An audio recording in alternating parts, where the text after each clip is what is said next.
नमस्कार। आज हम लोग एनसीईआरटी साइंस क्लास 8 का चैप्टर 2 पढ़ने वाले हैं। चैप्टर का नाम है micro organism friend and foe, यानी कि सूक्ष्म जीव मित्र एवं शत्रु। तो सबसे पहले हम समझते हैं कि सूक्ष्म जीव क्या होते हैं। तो देखिए, आपने जीव के बारे में पढ़ा हुआ है कि जिसमें जीवन होता है उसे क्या कहा जाता है, जीव कहा जाता है। आप ऑलरेडी जानते हैं कि जीव को आपने 2 वर्गों में क्लासिफाई किया है, 2 भागों में बांटा हुआ है, पादप और जंतु। लेकिन आपको पता होना चाहिए कि इन 2 वर्गों के अलावा एक तीसरी कैटेगरी भी है जिसे हम लोग सूक्ष्म जीव कहते हैं। यानी जीव हमारे मुख्य रूप से 3 तरह के होते हैं, पहला पादप, दूसरा जंतु और तीसरी एक कैटेगरी है सूक्ष्म जीव। और इसी सूक्ष्म जीव के बारे में आप आज पढ़ने वाले हैं। तो समझते हैं कि सूक्ष्म जीव क्या हैं। देखिए, अगर मैं बात करूं पादप के बारे में, आपसे अगर पूछा जाए कि आपने किसी पादप को देखा है तो आप अनगिनत पौधों के नाम, पेड़ पौधों के नाम बता सकते हैं। आपसे जंतुओं के नाम पूछे जाएं जिसको आपने देखा है तो भी आप बता सकते हैं। लेकिन अगर हम कहें सूक्ष्म जीवों के बारे में, ठीक है, कि तुमने कोई सूक्ष्म जीव देखा है, तुमने जैसे कि मान लीजिए बैक्टीरिया देखा है, वायरस देखा है, तो आपका जवाब होगा नहीं। नॉर्मली तो नहीं देखा है, ठीक है, इमेजेस देखी है या फिर माइक्रोस्कोप से देखा है। इसका कारण यह है कि जो सूक्ष्म जीव होते हैं अत्यंत सूक्ष्म होते हैं, अत्यंत छोटे होते हैं। इसी वजह से तो इनका नाम ही सूक्ष्म जीव पड़ा है, ठीक है। तो सूक्ष्म जीव वे जीव हैं जो अत्यंत छोटे होते हैं। अब ये अत्यंत छोटे हैं तो इन्हें हम नग्न आँखों से नहीं देख सकते। इन्हें देखने के लिए हमें माइक्रोस्कोप की ज़रूरत पड़ती है, ठीक है। इसलिए इन्हें हम माइक्रोस्कोपिक ऑर्गेनिज्म भी कह सकते हैं, ठीक है। यानी परिभाषा क्या हो गई, वे जीव जिन्हें नग्न आँखों से नहीं देखा जा सकता उसे हम क्या कहते हैं, सूक्ष्म जीव कहते हैं। आई बात समझ में? तो क्या कहा गया, चलिए एक बार व्हाइट बोर्ड पर इसको समझते हैं कि जीव 3 तरीके से क्लासिफाई है, ठीक है, 3 तरीके से। पहला वर्ग हमारा आता है पादप वर्ग, जिसमें सभी हमारे पेड़ पौधे आते हैं, ठीक है, जो अपना भोजन स्वयं बना सकते हैं, वो सारे जीव पादप वर्ग में रखे गए हैं। एक दूसरी कैटेगरी हमारी आती है जंतु, जिसमें हम मनुष्य भी आते हैं, ठीक है। इन 2 कैटेगरीज के अलावा एक तीसरी कैटेगरी है, एक तीसरा वर्ग है, और यह बहुत बड़ा वर्ग है जिसे हम लोग सूक्ष्म जीव कहते हैं। क्या कहते हैं, सूक्ष्म जीव। इस चैप्टर में आपको इसी के बारे में पढ़ना है। असल में इसके बारे में नहीं पढ़ना है, इसके बारे में आपने कक्षा 6 या 7 में ऑलरेडी पढ़ा हुआ है, ठीक है। इसमें सिर्फ इनकी लाभ और हानि के बारे में पढ़ना है। फिर भी हम लोग इसके बारे में एक बेसिक जो बातें होती हैं उसके बारे में समझने का प्रयास करेंगे, ठीक है। तो पादप, जंतु और सूक्ष्म जीव, इन तीनों को ही हम क्या कहते हैं, जीव कहते हैं, क्योंकि भाई इनमें भी जीवन है। पादप में जीवन था, जंतु में जीवन था, सूक्ष्म जीवों में भी जीवन होता है। जैसे आप जो प्रक्रियाएं करते हो वही प्रक्रियाएं वह भी करता है, जो एक सूक्ष्म जीव है जिसे नहीं देख पा रहे हो। बस इसमें अंतर क्या है, अंतर क्या है, सूक्ष्म जीव अत्यंत छोटे होते हैं। सूक्ष्म का मतलब, ध्यान दीजिएगा, सूक्ष्म का मतलब ही होता है अत्यंत छोटा, ठीक है। तो सूक्ष्म जीव अत्यंत छोटे जीव होते हैं। पहला पॉइंट कि सूक्ष्म जीव अत्यंत छोटे होते हैं, ठीक है। जो अत्यंत छोटे हैं, अत्यंत का मतलब अति, आवश्यकता से कहीं अधिक छोटे हैं, ठीक है, तो इन्हें हम क्या कहेंगे, सूक्ष्म जीव कहेंगे। दूसरा पॉइंट है कि नग्न आँखों से नहीं देखा जा सकता। तो ये पहला पॉइंट हो गया कि सूक्ष्म जीव अत्यंत छोटे जीव होते हैं। दूसरा कि छोटे होने के कारण, क्या कारण है कि इन्हें नग्न आँखों से नहीं देखा जा सकता, तो कारण यही है कि ये अत्यंत छोटे हैं, इतने छोटे हैं कि इन्हें हम डायरेक्टली अपनी आँखों से नहीं देख सकते, ठीक है। जैसे मान लीजिए आप बहुत दूरी से किसी चीज़ को देखें, ठीक है, तो आपको बहुत छोटी दिखती है, ठीक है, और आप दूर जाते रहेंगे तो क्या होगा, छोटा होता जाएगा, ठीक है। या एक बड़ी वस्तु हो, एक छोटी वस्तु हो, तो छोटी वस्तु को आपको दूर से देखने में समस्या होगी, जो बड़ी वस्तु होगी उसे दूर से आप आसानी से देख सकते हैं। तो वही डिफरेंस यहाँ भी है कि सूक्ष्म जीव बहुत छोटे हैं और इतने छोटे हैं कि आँखों से दिखाई नहीं देते हैं, ठीक है। कुछ अपवादों को छोड़कर कुछ ऐसे सूक्ष्मजीव हैं जो दिख सकते हैं, हालांकि वो आप एक सूक्ष्मजीव नहीं देखते हो बल्कि उनके समूह को देखते हो, ठीक है। तो इन्हें नग्न आंखों से नहीं देखा जा सकता है, नग्न आंखों से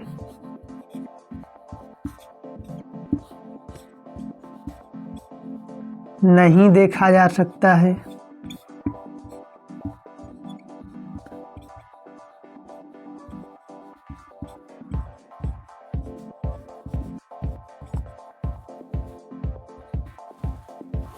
ठीक, इतनी सी बात आई समझ में। जीव को 3 वर्गों में क्लासिफाई किया गया है, पादप, जंतु और सूक्ष्म जीव, ठीक है। सूक्ष्म जीव वे जीव होते हैं जो अत्यंत छोटे हैं। अत्यंत छोटे होने के कारण इन्हें हम नग्न आँखों से नहीं देख सकते। अब बात आती है कि अगर नग्न आँखों से नहीं देख सकते तो देखेंगे कैसे, ठीक है। इन्हें हम कैसे देखेंगे? तो इसको देखने के लिए हमें माइक्रोस्कोप की ज़रूरत पड़ती है। माइक्रोस्कोप एक ऐसा यंत्र है जो सूक्ष्म जीवों को देखने के लिए प्रयोग किया जाता है, क्योंकि यह अत्यंत छोटी वस्तु को जूम करके कई गुना, 1000 गुना, लाख गुना आवर्धित करके बड़ा करके दिखाता है। अब किसी भी इमेज को छोटा होगा आप नहीं देख सकते हो, अगर जूम करोगे दिखेगा, ठीक है, उसमें ऑब्जर्व करोगे, ठीक है। तो वही हाल यहाँ है, ठीक है। इन्हें देखने के लिए हम लोग माइक्रोस्कोप का प्रयोग करते हैं। माइक्रोस्कोप करता क्या है? कुछ नहीं करता है, बस इसको जूम करता है, इसकी इमेज को बड़ा करता है जिससे हम देख पाते हैं, ठीक है। हमारे आसपास बहुत सारे सूक्ष्मजीव होते हैं। अभी आपके ही आसपास हजारों की संख्या में सूक्ष्मजीव उपस्थित हैं, लेकिन अगर आप नज़र डालिए अपने चारों तरफ, आपको दिखाई नहीं देने वाला है। कैसे दिखाई देगा? क्योंकि वो तो अत्यंत छोटा है। लेकिन अगर वही आप अपने हाथों को ही माइक्रोस्कोप में देखेंगे तो आपको पता चलेगा कितनी गंदगियां हैं, उसमें कितने सूक्ष्मजीव हैं, ठीक है। आप कितने भी अच्छे से हाथ धो लेंगे, उसके बाद भी अगर माइक्रोस्कोप से देखते हैं तो उसमें कुछ ना कुछ सूक्ष्मजीव आपको दिख ही जाएंगे, ठीक है। तो हमारे आसपास सूक्ष्मजीव बहुत बड़ी मात्रा में पाए जाते हैं, ठीक है, जिन्हें हम देख नहीं सकते हैं। अब बात आती है, तो जीव का क्लासीफाई हो गया। अब जरा सूक्ष्म जीव का क्लासिफिकेशन करते हैं। तो ध्यान देंगे, सूक्ष्म जीव को 4 कैटेगरी में डिवाइड किया गया है। कितनी कैटेगरी में? 4 कैटेगरी में। पहला आता है जीवाणु, दूसरा प्रोटोजोआ, तीसरा शैवाल और चौथा कवक, ठीक है। तो इसको हम क्लासिफाई कर लेते हैं। क्या क्या कहा गया? जीवाणु, प्रोटोजोआ,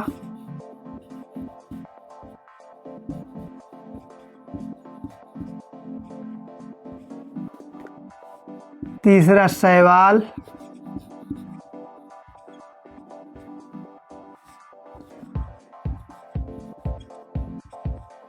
और कवक, ठीक है।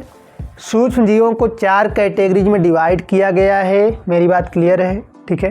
क्या कर रहे हैं? सूक्ष्म जीवों को 4 कैटेगरीज में डिवाइड किया गया है, जीवाणु, प्रोटोजोआ, शैवाल और कवक, ठीक है। अभी हम इसके बारे में विस्तार से पढ़ेंगे, सबके बारे में पढ़ना है, ठीक है। इनके लाभ और हानि के बारे में पढ़ना है।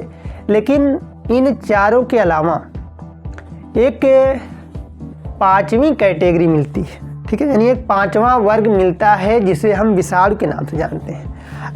अगर वह सूक्ष्म जीवों का 5वां वर्ग है तो सवाल उठता है कि आपने इसे यहाँ क्लासिफाई क्यों नहीं किया, ठीक है। जब वह भी एक तरह का सूक्ष्म जीव ही है तो आपने उसको सूक्ष्मजीव में स्थान क्यों नहीं दिया? क्यों नहीं यहाँ 5वां स्थान बना के विषाणु का नाम दिया? तो उसी को हम समझने वाले हैं कि एक 5वां वर्ग विषाणु का आता है, इसे यहाँ पर स्थान क्यों नहीं मिल रहा है, ठीक है। तो चलिए, माइक्रो ऑर्गेनिज्म 4 कैटेगरी में हो गई। जरा इसके इंग्लिश के बारे में बात कर लेते हैं। जीवाणु को इंग्लिश में बैक्टीरिया बोला जाता है, प्रोटोजोआ को प्रोटोजोआ ही बोलते हैं, शैवाल को एल्गी बोलते हैं और कवक को जो है फंजाई बोलते हैं। अब नेक्स्ट बात आती है वायरस की। हमने कहा एक 5वां वर्ग है विषाणु का, इसके बारे में बात करते हैं, ठीक है। विषाणु,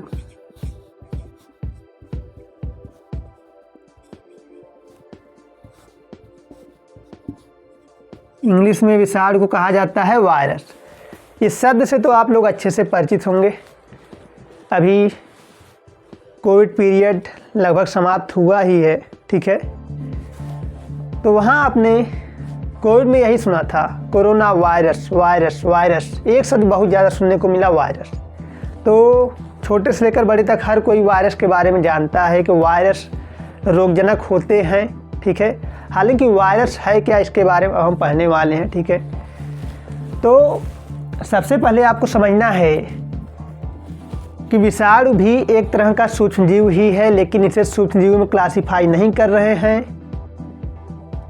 यह भी अत्यंत सूक्ष्म होता है। अगर बात करें इन सब में जितना अभी तक आपने देखा है, ठीक है, पादप की बात करें, जंतु की बात करें, सूक्ष्मजीव की बात करें, इसके अलावा सूक्ष्मजीवों में जीवाणु, प्रोटोजोआ, शैवाल, कवक, इन सब की बात करें, इसमें सबसे छोटा कौन सा है? तो इन सबसे छोटा जो होता है आपका विषाणु होता है, ठीक है। नॉर्मली जो सबसे छोटा है वो जीवाणु है, लेकिन जीवाणु से भी छोटा कुछ है विषाणु। अब बात आती है कि क्यों नहीं क्लासिफाई कर रहे हैं, अब तो इसकी बात हो जानी चाहिए, ठीक है। काफ़ी चर्चा हो गई, तो आइए समझते हैं। तो इसका कारण यह है कि विषाणु केवल परपोषी की कोशिका में गुणन कर सकता है। अब इस गुणन शब्द का क्या मतलब है? मल्टीप्लाई। देखिए सूक्ष्म जीवों में, या कहें कि अपनी इस बायोलॉजी में, इस गुणन शब्द का मतलब जनन से होता है। जनन करके अपनी संख्या को बढ़ाना। अब सूक्ष्म जीव है, नॉर्मली वह विभाजन करता है, अपने आप को डिवाइड करता है और अपनी संख्या को बढ़ाता है। तो एक तरह का रिप्रोडक्शन ही हुआ, ठीक है। तो यहाँ क्या कहा जा रहा है कि विषाणु केवल परपोषी की कोशिका में गुणन करता है, और यही कारण है कि इसे अन्य जीवों से अलग क्यों लिखा गया है। इसमें क्यों जो है स्थान नहीं मिल रहा है। स्थान तो प्राप्त करना चाहता है, भाई हमें भी सूक्ष्म जीव बनना है। हमने कहा तुम सूक्ष्म जीव जैसे हो, तुम सूक्ष्म हो लेकिन सूक्ष्म जीव नहीं हो, बस केवल सूक्ष्म जीव के जैसे हो, ठीक है। क्योंकि तुम्हारे अंदर जो गुण है वह केवल परपोषी में गुणन करने का है। परपोषी का क्या मतलब है? कोई सजीव कोशिका के अंदर ही गुणन कर सकता है। यानी एग्जाम में आपसे यहाँ से क्या क्वेश्चन बनने वाला है? केवल सजीव कोशिका में गुणन करते हैं। कौन केवल सजीव कोशिका में गुणन करते हैं? सजीव कोशिका, इसमें से कुछ भी हो सकती है, ये सारे आपके सजीव हैं, ठीक है। केवल सजीव कोशिका में ही गुणन करते हैं। गुणन का मतलब हमने स्पष्ट किया, अपनी संख्या को बढ़ाना, और अपनी संख्या को बढ़ाने का मतलब है कि जनन करना, ठीक है। तो केवल सजीव कोशिका में ही गुणन करते हैं। एक इसके बारे में कहा जा रहा है, विषाणु के बारे में कहा जा रहा है। और सब में क्या है, जैसे इसमें से कुछ रोगजनक हैं, सूक्ष्मजीव रोगजनक भी होते हैं, यानी रोग उत्पन्न करते हैं। अब रोगजनक तो हैं, लेकिन उसमें है क्या, कुछ शरीर के बाहर हों या शरीर के अंदर, किसी दूसरे जीव के शरीर के बाहर हो या शरीर के अंदर, वह गुणन कर सकते हैं, अपनी संख्या बढ़ा सकते हैं, मल्टीप्लाई कर सकते हैं। लेकिन विषाणु में यह क्षमता नहीं है। यह सजीव कोशिका के बाहर गुणन नहीं कर सकता। और परपोषी में ही गुणन करने का क्या मतलब है? असल में जिस सजीव कोशिका के अंदर वह जनन करता है, जिस सजीव कोशिका के अंदर वह गुणन कर रहा है, वह सजीव कोशिका उसकी होस्ट सेल कही जाती है, परपोषी कोशिका कही जाती है। आ रही बात समझ? तो इतनी सी बात आपको स्पष्ट होगी कि विषाणु नॉर्मल इन्वायरमेंट में, बाहरी वातावरण में जनन नहीं कर सकता, अपनी संख्या नहीं बढ़ा सकता। और जब अपनी संख्या नहीं बढ़ा सकता तो वह मृत हो जाएगा, उसकी एक एज होगी, वातावरण में रहेगा, मर जाएगा, ठीक है। तो अपने आप को सर्वाइव करने के लिए उसे किसी न किसी होस्ट की ज़रूरत होती है, किसी न किसी सजीव कोशिका की ज़रूरत होती है, और उस सजीव कोशिका के अंदर वह गुणन करके अपनी संख्या को बढ़ाता है। यानी यहाँ एक बात तो स्पष्ट है कि विषाणु दो रूपों में पाया जाता है। जब यह शरीर के अंदर है तो गुणन कर रहा है, और गुणन करना सजीवों का लक्षण है। यानी कि जब यह शरीर के अंदर होगा, किसी परपोषी सेल के अंदर होगा तो गुणन करेगा, तब वहाँ वह सजीव कहलाएगा। लेकिन जब वह होस्ट सेल के बाहर होगा तो वह गुणन नहीं कर सकता। ऐसी स्थिति में हम उसे क्या कहेंगे? निर्जीव कहेंगे। आ रही बात समझ? तो विषाणु शरीर के बाहर, कौन से शरीर की बात हो रही है? वह पादप बॉडी हो सकती है, ठीक है, प्लांट बॉडी, एनिमल बॉडी, या किसी भी इनमें से माइक्रो ऑर्गेनिज्म की बॉडी हो सकती है, ठीक है। इसे अपनी संख्या बढ़ाने के लिए इन पर निर्भर होना है, ठीक है। और यह इसी में रोग भी फैलाता है, रोगजनक होता है। जब भी कोई दूसरे के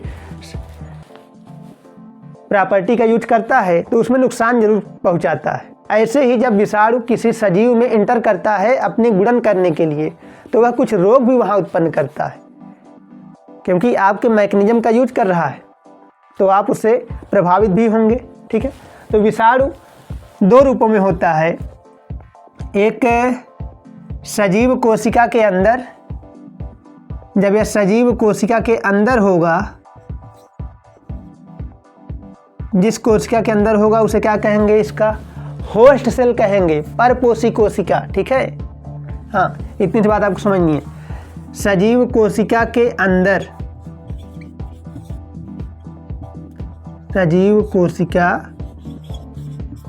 के अंदर जब विषाणु सजीव कोशिका के अंदर होता है तो यह गुणन करता है, सारे मैकेनिज्म शो करता है जैसे कि एक जीव में होते हैं, ठीक है। तो यहाँ पर इसे हम क्या कहेंगे? सजीव कहेंगे। एनसीईआरटी ने दिया है कि यह जो जीव है अन्य जीवों से अलग है। असल में जीव है ही नहीं, क्योंकि एक जो नॉर्मल कंडीशन होती है उसमें यह जीवों के लक्षण को प्रदर्शित नहीं कर रहा है। जो भी एक जीव का लक्षण होता है, जैव प्रक्रम करता है, जैसे कि पाचन करता है, श्वसन करता है, जनन करता है, सारे जीवों के लक्षण होते हैं। लेकिन नॉर्मली विषाणु ऐसा कोई भी लक्षण शो नहीं करने वाला है। वह शरीर के बाहर एक आइसोलेटेड कंडीशन में मृत अवस्था में पड़ा रहता है, एक क्रिस्टल के रूप में पड़ा रहता है, केवल एक कण के रूप में। इसमें कोई जीवन नहीं होता है। लेकिन जैसे ही इसको कोई बॉडी मिलती है, उस बॉडी में एंट्री करता है और उसकी प्रोटीन का यूज करता है अपने आप को गुणन करने के लिए। और जब उस जीव के प्रोटीन का यूज कर रहा है तो सीधी सी बात है, उस जीव में रोग फैलाएगा ही फैलाएगा। आ रही बात समझ में? तो सजीव कोशिका के अंदर सजीव होता है, ठीक है। और सजीव कोशिका के बाहर, सजीव कोशिका के बाहर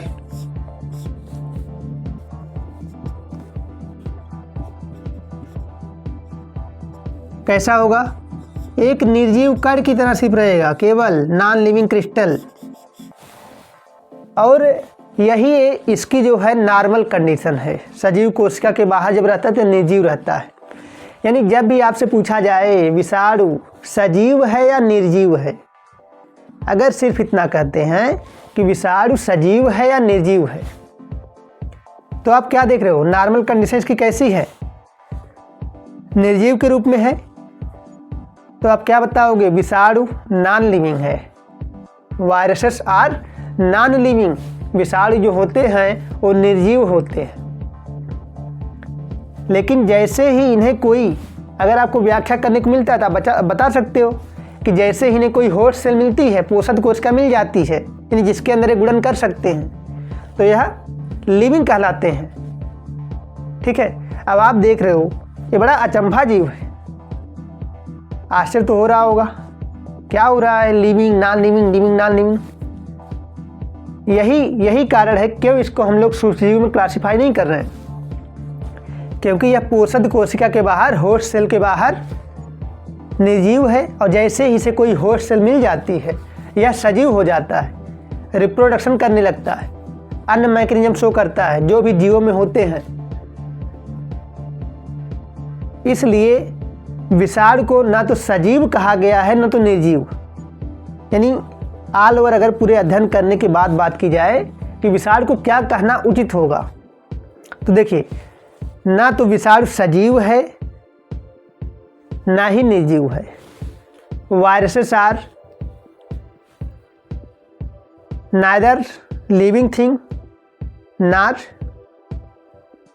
नॉन लिविंग थिंग। इसका क्या मतलब है? विषाणु ना ही सजीव होते हैं ना ही निर्जीव होते हैं, but a connective link between living and non living. यानी विषाणु सजीव और निर्जीव के बीच एक संयोजी कड़ी की तरह व्यवहार करते हैं। संयोजी कड़ी का मतलब यही होता है जिसमें दो अलग अलग वर्गों के लक्षण पाए जाएं। आ रही मेरी बात समझ? संयोजी कड़ी का क्या मतलब है? जिसमें दो अलग अलग वर्गों के लक्षण पाए जाएंगे उसे संयोजी कड़ी कहा जाएगा, कनेक्टिव लिंक। तो वायरस में सजीव के भी लक्षण हैं, कभी यह सजीव रहता है तो कभी यह निर्जीव रहता है। तो इसे हम क्या कहेंगे? वास्तव में वायरस विषाणु सजीव और निर्जीव के बीच की संयोजी कड़ी है। Virus is connective link between living and non living. ठीक है, ये क्या है? कनेक्टिव लिंक है। कनेक्टिव लिंक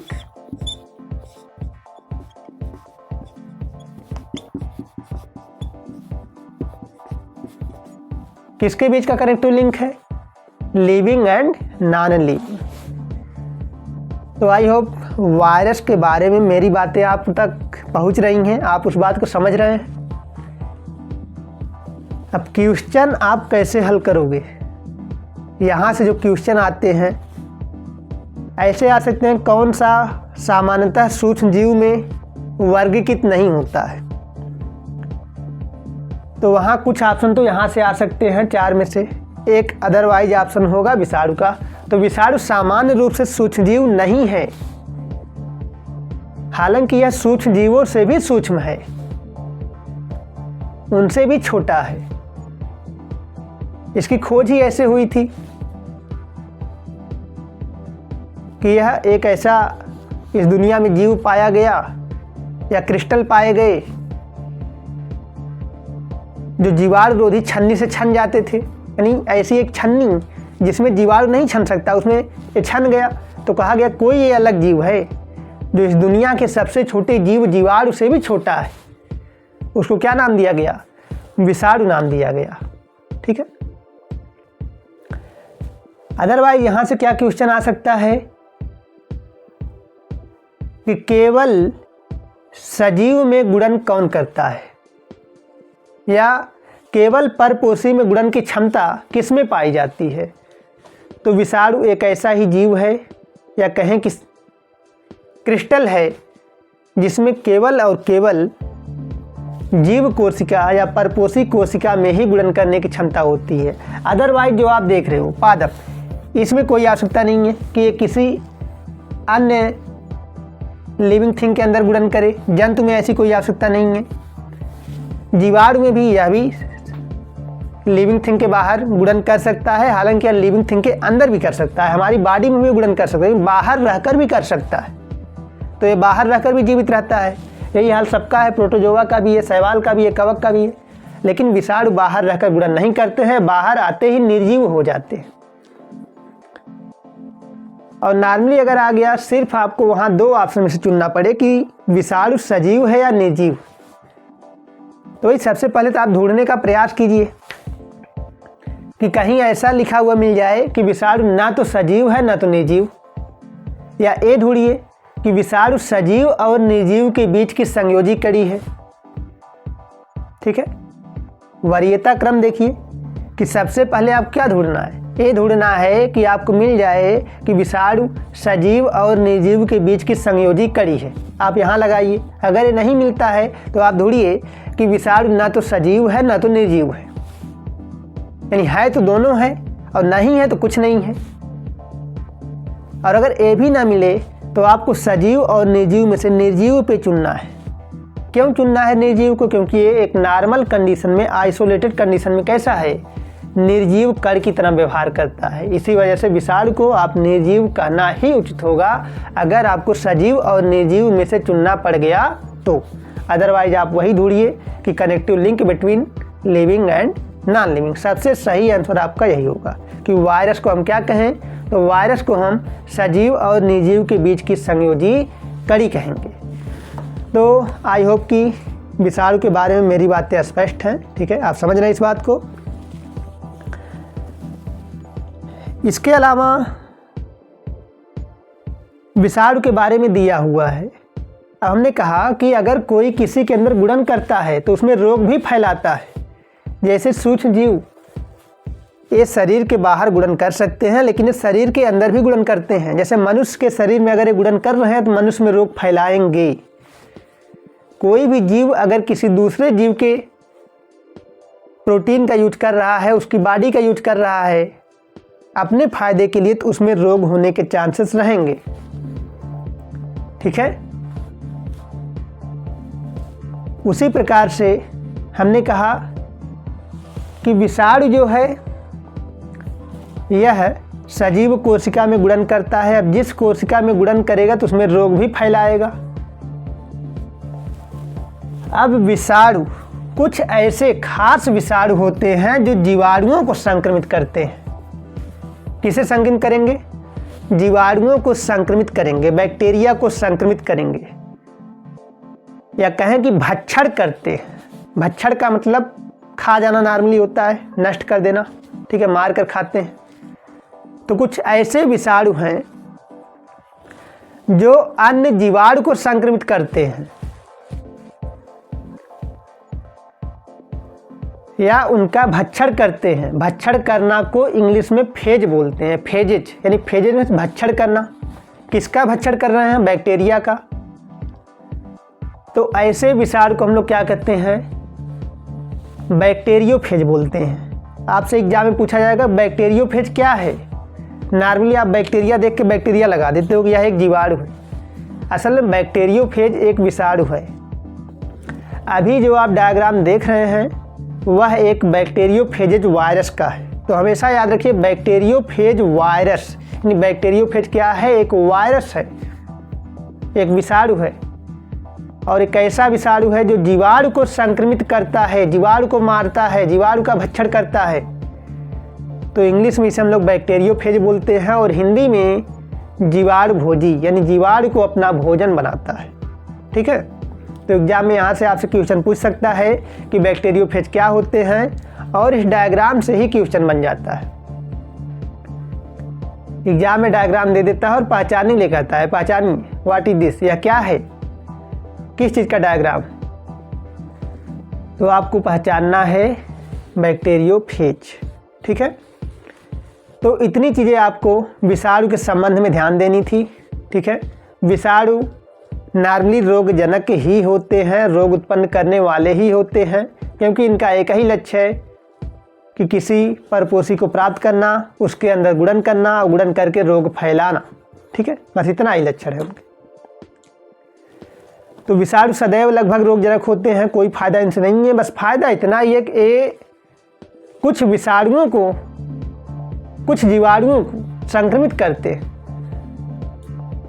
जिससे हमें उन जीवाणुओं से लाभ मिलता है। यानी अगर मान लीजिए हानिकारक है तो वह जीवाणु हानिकारक है और विषाणु से मार देता है, तो वही हमारे फायदे का काम है, ठीक है। अब बात करें सूक्ष्म जीव की, यानी विषाणु तो हम खत्म कर चुके हैं, जो एक अलग से पढ़ना था उसको हमने पढ़ा दिया।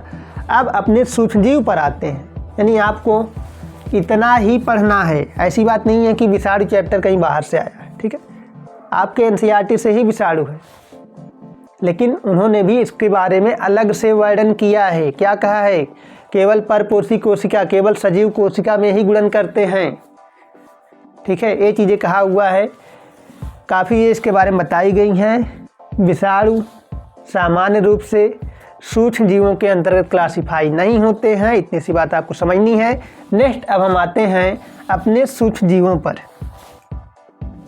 तो हमने कहा सूक्ष्म जीव, जीवाणु, प्रोटोजोआ, शैवाल, कवक, 4 तरीके के हैं, ठीक है।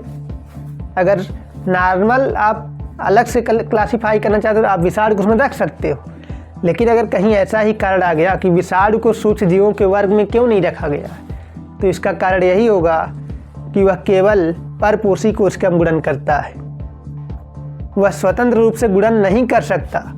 इस वजह से उसे जो है क्लासीफाई यहाँ नहीं किया जा रहा है। अब यहाँ पर कुछ उदाहरण की बात करते हैं। विषाणु के उदाहरण की तो बात हो गई, बैक्टीरियोफेजेज वायरस, इसके अलावा कोरोना वायरस तो आपने सुना ही है, ठीक है। बहुत सारे विषाणु होते हैं, ठीक है। विषाणु ज़्यादातर 99% रोगजनक ही हैं, कोई हमें उससे फ़ायदा नहीं होता है। नेक्स्ट बात करें जीवाणु के बारे में, तो हमने पहले बताया कि इन सब के बारे में आप ऑलरेडी पढ़े हुए हो कक्षा 6 और 7 में, और हमारी नहीं पढ़े हो तो बस इतना समझ लो कि अत्यंत सूक्ष्म है, जिन्हें नग्न आँखों से नहीं देखा जा सकता है। असल में हम यहाँ जो पढ़ने आए हैं कक्षा 8वीं में, यहाँ हम इनके लाभ और हानि पढ़ने वाले हैं कि हमारे लिए लाभदायक हैं या हानिकारक हैं। तो लाभ और हानि के संबंध में आपको समझना है। एक हमारा कथन ध्यान दीजिएगा, ठीक है, एक वाक्य है उसे ध्यान दीजिएगा, आप इस बात को समझ जाएंगे। Micro organism our friend and foe, यानी कि सूक्ष्म जीव हमारे मित्र एवं शत्रु दोनों हैं। यानी सूक्ष्म जीवों से हमें कहीं लाभ भी होता है, कहीं हानि भी होती है। हालांकि लाभ ज़्यादा है, इस बात को आपको समझना है। तो अब हम जीवाणु, शैवाल, कवक और प्रोटोजोआ के कुछ उदाहरणों की बात करेंगे, जिसे आपको याद करना है, क्योंकि एग्जाम में पहचानने के लिए पूछ लिया जाता है कि इसमें से शैवाल कौन सा है, कवक कौन सा है, जीवाणु कौन सा है या प्रोटोजोआ कौन सा है। ऐसे क्वेश्चन एग्जाम में आते हैं। तो कुछ उदाहरण की बात करते हैं जो कि आपकी एनसीईआरटी बुक में दिए हुए हैं। तो सबसे पहले बात आती है जीवाणु की। जीवाणु में सबसे पहले एक बैक्टीरिया का जिक्र होता है, लैक्टोबैसिलस। क्या नाम है? Lactobacillus bacteria. और एक अन्य बैक्टीरिया का जिक्र है जिसका पिछले में ही जिक्र हो गया था चैप्टर 1 में, राइजोबियम। आपको अब तक याद आया होगा, वह एक बैक्टीरिया था, वहाँ बताया गया था राइजोबियम बैक्टीरिया क्या कर रहा था, नाइट्रोजन स्थिरीकरण कर रहा था। इसी प्रकार से लैक्टोबैसिलस दही निर्माण प्रयोग में लाया जाता है। अभी आपको यही सब पढ़ना है, ठीक है। प्रोटोजोआ की बात करें तो अमीबा के बारे में आपने पढ़ा होगा। अमीबा जिसका कोई निश्चित आकार नहीं होता है, अमीबा एक प्रोटोजोआ में आता है। पैरामीशियम के बारे में पढ़ा होगा, चप्पल के जैसा एक जीव था। क्या कहा गया था उसे? पैरामीशियम कहा गया था। चप्पल जंतु भी नाम दिए थे इसे, याद है, ठीक है। इसके अलावा अन्य प्रोटोजोआ की बात करें तो युगलीना। युगलीना भी एक प्रोटोजोआ है। यह भी एक कनेक्टिव लिंक का कार्य करता है पादप और जंतु के बीच। कौन? युगलीना, ठीक है। एक मिनट ध्यान से सुनेंगे। युगलीना क्यों पादप और जंतु के बीच कनेक्टिव लिंक है, संयोजी कड़ी है? क्योंकि आपको पता है कि पादप अपना भोजन स्वयं बना सकते हैं, उसी प्रकार से युगलीना अपना भोजन स्वयं बना सकता है सूर्य के प्रकाश की उपस्थिति में। लेकिन पादप में एक कमी क्या है? अगर सूर्य का प्रकाश ना उपस्थित हो तो अपना भोजन नहीं बना सकते हैं, भाई इंतजार करें अगले दिन का सूर्य के प्रकाश मिलने का। लेकिन युगलीना में ऐसा नहीं है। जब इसको सूर्य का प्रकाश मिलता है तो यह एक पादप की तरह व्यवहार करता है और अपना भोजन स्वयं बनाता है। लेकिन जब अंधकार हो जाता है, मतलब प्रकाश नहीं मिलता अगर इसे, तो ये क्या करता है, एक जंतु की तरह जो है किसी दूसरे जीव का भक्षण कर सकता है। तो दोनों गुण शो कर रहा है, कैरेक्टर दोनों के हैं, पौधों के भी हैं और जंतुओं के भी हैं। इसलिए युगलीना को पादप और जंतु के बीच की संयोजी कड़ी कहा गया, ठीक है। तो अमीबा आपका कैसा है? कोई इसकी निश्चित आकृति नहीं है। अमीबा के बारे में आपको ध्यान रखना है, अमीबा का कोई निश्चित आकार नहीं होता है। पैरामीशियम जिसे हम लोग चप्पल जंतु कहते हैं, ठीक है, क्योंकि ये चप्पल के जैसा होता है, इसका शेप जो है चप्पल के जैसा होता है। इसी प्रकार से युगलिना ये पादप और जंतु के बीच की संयोजी कड़ी है। एक अन्य प्रोटोजोआ के बारे में आपको सुनना है जो आपकी बुक में दिया है, प्लाज्मोडियम प्रोटोजोआ। क्या नाम है? प्लाज्मोडियम। तो अभी हम लोग उसी की बात करेंगे जो बुक में है, ठीक है। शैवाल की बात करें, शैवाल देखिए एक तरह के पौधे ही हैं। आप आगे चल के पढ़ेंगे पौधों को 5 कैटेगरी में डिवाइड किया गया है, जिसमें जो सबसे छोटा है थैलोफाइटा, इसी को हम लोग क्या बोलते हैं? शैवाल बोलते हैं। शैवाल में होता क्या है कि इनका शरीर सुकाय होता है, थैलस होता है। थैलस का क्या मतलब है? इसमें जड़, तना, पत्ती कुछ भी मतलब अलग अलग आप पहचान नहीं सकते हो, या कहीं होता ही नहीं है, केवल एक कोशिका का ही बना होता है, ठीक है। इनमें जड़, तना और पत्ती का अभाव होता है शैवाल, ठीक है। शैवाल के बारे में बात करें, कुछ शैवाल के नाम, यहाँ तो जगह रही नहीं, ठीक है। चलिए इधर लिखते हैं शैवाल। यहाँ आपकी बुक में दिया हुआ है क्लैमाइडोमोनास। क्या नाम है? क्लैमाइडोमोनास।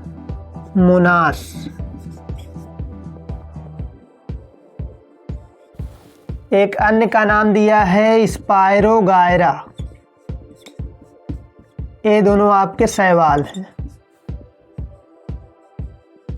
शैवाल क्या होते हैं? एक तरह के पौधे ही होते हैं, ये बात आपको समझना है। यानी ये भी अपना भोजन स्वयं बना सकते हैं सूर्य के प्रकाश की उपस्थिति में, ठीक है।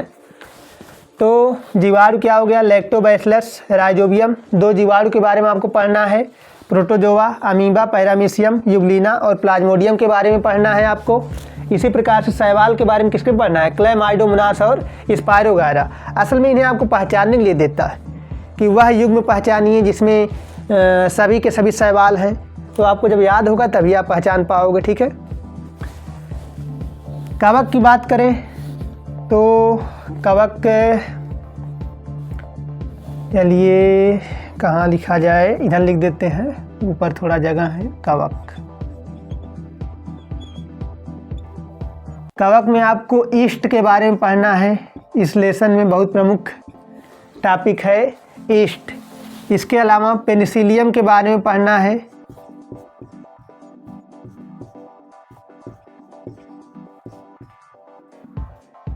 एक अन्य राइजोपस के बारे में पढ़ना है।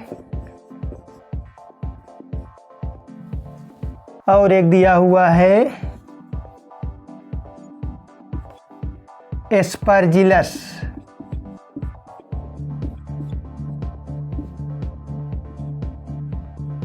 तो शायद इतने कवकों के बारे में आपको पढ़ना है। ईस्ट के बारे में, पेनिसिलियम के बारे में, राइजोपस जिसको हम लोग ब्रेड मोल्ड के नाम से भी जानते हैं, ठीक है।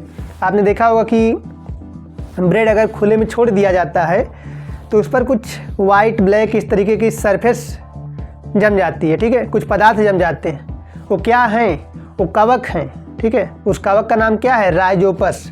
ब्रेड पर लगता है तो इससे नाम पड़ गया इसका ब्रेड मोल्ड। ये सीधा क्वेश्चन आ सकता है कि ब्रेड मोल्ड के नाम से किसे जाना जाता है? ऑप्शन में सारे के सारे कवक ही रहेंगे। ईस्ट रहेगा, पेनिसिलिन रहेगा, राइजोपस, एस्परजिलस। तो किसे कहा जाता है? राइजोपस को कहा जाता है, ठीक है। तो हम नेक्स्ट अगले टॉपिक पे बढ़ते हैं कि सूक्ष्म जीव रहते कहाँ, ठीक है। सूक्ष्म जीव कहाँ रहते हैं? देखिए, एक कथन है कि सूक्ष्म जीव सर्वव्यापी होते हैं। Microorganism are omnipresent. Omnipresent का मतलब सर्वव्यापी। सर्व का मतलब सभी जगह, व्यापी मतलब पाया जाना, यानी सूक्ष्म जीव सभी जगह पाए जाते हैं।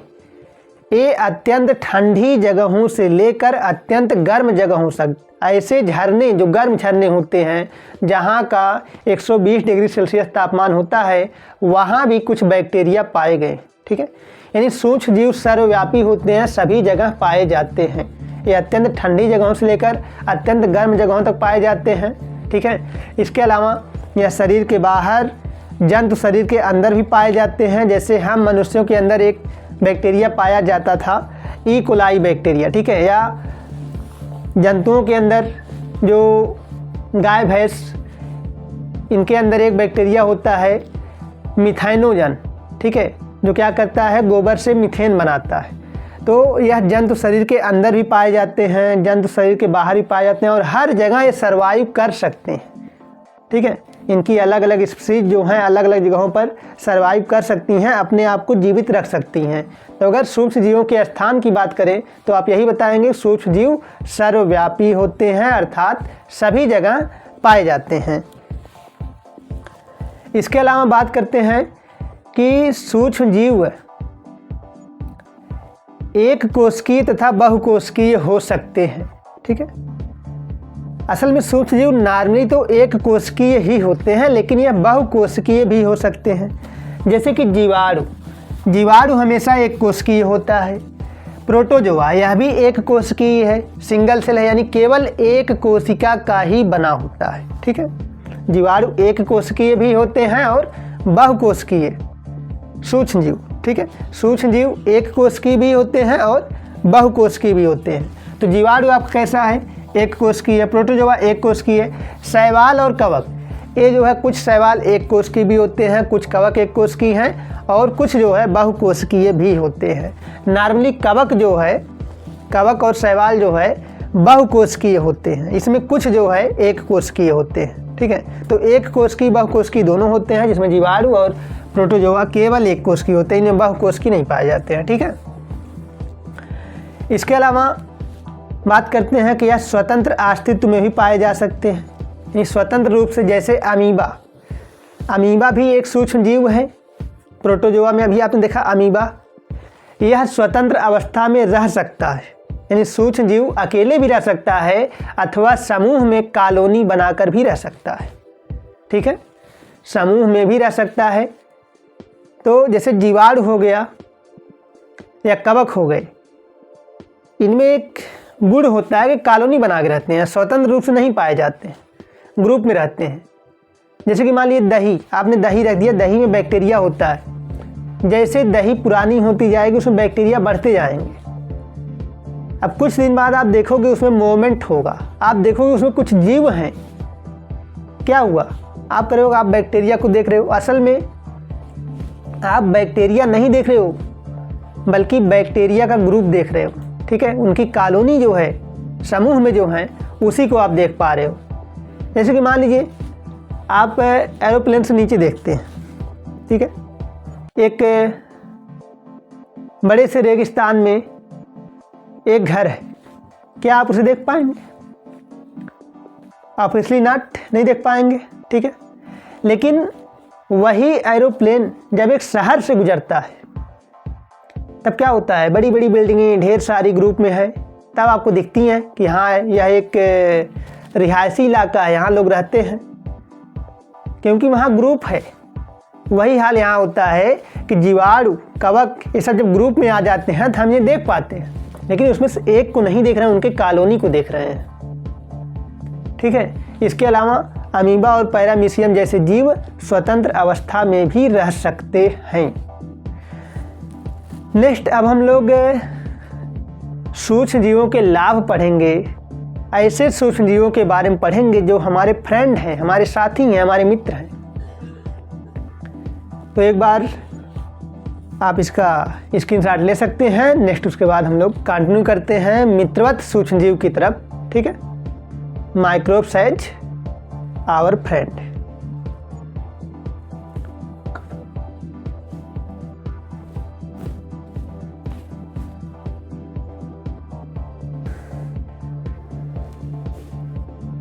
तो जैसा कि अभी हमने थोड़ी देर पहले एक लाइन कही थी कि micro organism our friend and foe, यानी कि सूक्ष्म जीव हमारे मित्र और शत्रु दोनों हैं।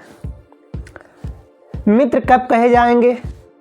जब हमें लाभ पहुंचाएंगे, उनसे हमें फायदा मिलेगा, तब हम कहेंगे माइक्रो ऑर्गेनिज्म आवर फ्रेंड। और जब वो हमें हानि पहुंचाना शुरू करेंगे तो हम क्या बोलेंगे? माइक्रो ऑर्गेनिज्म आवर फो। ठीक है, तो अभी हम लोग इनसे प्राप्त होने वाले लाभों के बारे में पढ़ेंगे। ठीक है, तो क्या पढ़ने वाले हैं हम लोग? माइक्रो ऑर्गेनिज्म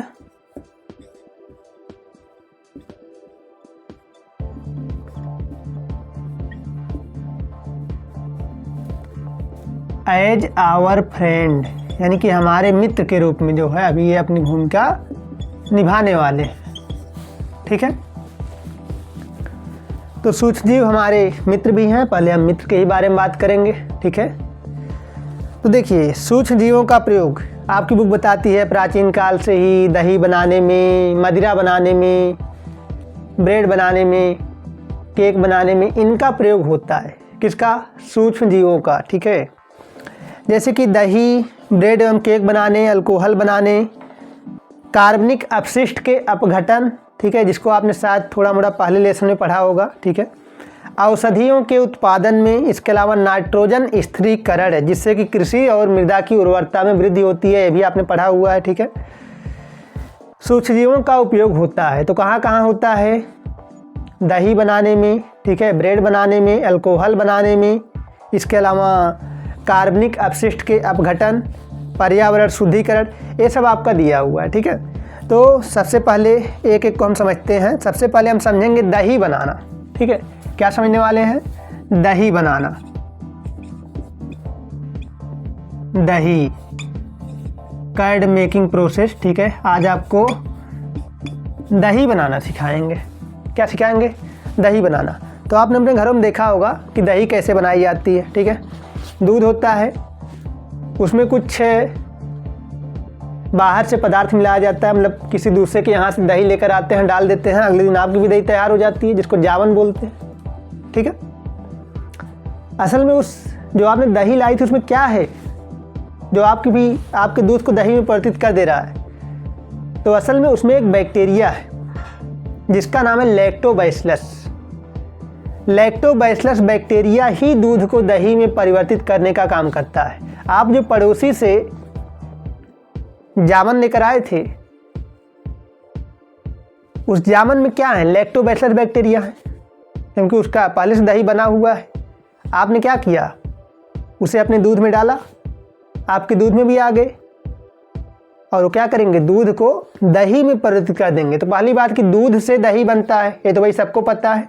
अब बैक्टीरिया का नाम आपको याद करना है। क्या नाम है बैक्टीरिया का? लैक्टोबैसिलस। लैक्टोबैसिलस।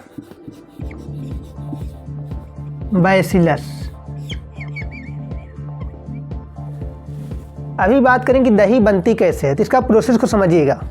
लैक्टोबैसिलस एक बैक्टीरिया है। ठीक है, जब हम इसको अपने दूध में डालेंगे तो ये क्या करेगा? जहाँ भी होता है गुणन तो करता ही करता है। इन सब का काम ही यही है, मल्टीप्लाई करना, अपनी संख्या को बढ़ाना। ठीक है, ये बैक्टीरिया अपनी संख्या को बढ़ाता है और करता क्या है? दूध में पाई जाने वाली शर्करा को अम्ल में बदल देता है। और यह अम्ल क्या करेगा? दूध में पाई जाने वाली प्रोटीन को जमा देगा और वही जमा हुआ भाग आपका क्या है? दही है। बात को समझिएगा। दूध में एक शर्करा है जिसका नाम है लैक्टोज शर्करा, जिसके कारण दूध हल्का मीठा लगता है। ठीक है, दूध जब आप पीते हैं वो कैसा लगता है? मीठा लगता है। लेकिन दही खट्टी क्यों हो जाती है? तो आपने पढ़ा है खट्टा होता है तो कोई ना कोई अम्ल पाया जाता है। असल में करता क्या है बैक्टीरिया कि उसी लैक्टोज शर्करा को बदल देता है लैक्टिक एसिड में। और यह लैक्टिक एसिड क्या करती है? जैसा कि आप जानते होंगे अम्लों की प्रकृति संक्षारक होती है। तो यह लैक्टिक एसिड यानी लैक्टिक अम्ल क्या करेगा? दूध में पाई जाने वाली प्रोटीन को अस्कंदित कर देगा, तोड़ देगा उसे, और वह जमा हुआ भाग आप क्या कहते हो? दही है। ठीक है, तो समझना है आपको क्या कहा जा रहा है। दूध में क्या है? लैक्टोज शर्करा है, लैक्टोबैसिलस जिसे हम लोग शार्ट में LAB कहते हैं। असल में LAB का मतलब लैक्टिक एसिड बैक्टीरिया, यानी लैक्टिक एसिड बनाने वाले बैक्टीरिया, जिसका एक एग्जाम्पल मात्र है लैक्टोबैसिलस। ठीक है, तो LAB का मतलब आप लैक्टोबैसिलस ही समझिए। ठीक है, लैक्टोज शर्करा को क्या करेगा? लैक्टिक एसिड में बदल देगा, जिससे आपका दूध क्या हो जाएगा? खट्टा हो जाएगा। ठीक है, जब लैक्टोज शर्करा लैक्टिक एसिड में बदल जाती है तो लैक्टिक एसिड एसिड है, एसिड कैसे होते हैं, खट्टे होते हैं, तो दूध आपको कैसा हो जाएगा, खट्टा हो जाएगा। ठीक है, इसके अलावा दूध में एक प्रोटीन होती है, नाम है केसीन प्रोटीन। इसी केसीन प्रोटीन के कारण आपके दूध का रंग सफ़ेद है। ठीक है, यहाँ लैक्टिक एसिड आप सबको पता होगा, ठीक है, जिसने भी कक्षा 6-7 में अच्छे से पढ़ाई की होगी उसे पता है कि अम्लों की प्रकृति संक्षारक होती है, मतलब किसी से भी क्रिया करेंगे वहाँ तोड़ फोड़ मचाएंगे ही मचाएंगे। ठीक है, तो अब लैक्टिक एसिड क्या करेगा, केसीन प्रोटीन को क्या करता है, अस्कंदित कर देता है, अस्कंदन कर देता है, केसीन प्रोटीन का कोएगुलेट कर देता है, यानी जमा देता है। और यही क्या है आपका अस्कंदित प्रोटीन ही क्या है, दही है। ठीक है, दही हम लोग के लिए अत्यंत लाभदायक होता है क्योंकि इसमें विटामिन B12 पाया जाता है, इसके अलावा अन्य बहुत से पोषक तत्व तो पाए जाते हैं। ठीक है, तो लैक्टिक एसिड बैक्टीरिया, जिसमें एक एग्जाम्पल मात्र हमने बताया है, बहुत सारे ऐसे बैक्टीरिया हैं जो बनाते हैं, जिसमें मुख्य एग्जाम्पल आपका लैक्टोबैसिलस। ठीक, लैक्टोबैसिलस क्या करता है, दूध में पाई जाने वाली शर्करा, ये सब भी याद करें आप। ठीक है, कि दूध में कौन सी शर्करा पाई जाती है। ठीक है, लैक्टोज शर्करा, तो लैक्टोज शर्करा को बदल दिया लैक्टिक एसिड में। इसके बाद लैक्टिक एसिड ने क्या किया, केसीन प्रोटीन को बदल दिया, यानी अस्कंदन कर दिया, जमा दिया। ठीक है, आपका बदल गया वो किसमें, दही में बदल गया। ठीक है, इसी को आप कह सकते हो दही है, क्या है, दही है। दही का जो स्वाद होता है वो लैक्टिक एसिड के कारण ही होता है, खट्टा है क्यों है, लैक्टिक एसिड के कारण है। अगर कुछ उसमें अच्छी गंध है तो वो भी लैक्टिक एसिड के कारण ही है। ठीक है, जो सुगंध, दही की सुगंध होती है वो भी लैक्टिक एसिड के ही कारण है। ठीक है, नेक्स्ट बात करें, अगला प्रोसेस है किण्वन का। ठीक है, किण्वन, तो पहला हमारा दही था, दही बनाना। आई होप कि आपको दही बनाना आ गया होगा। आपसे एग्जाम में पूछेगा दही कौन सा बैक्टीरिया है जो दूध को दही में परिवर्तित करता है, तो लैक्टोबैसिलस ही वो बैक्टीरिया है जो दूध को क्या करता है, दही में चेंज कर देता है।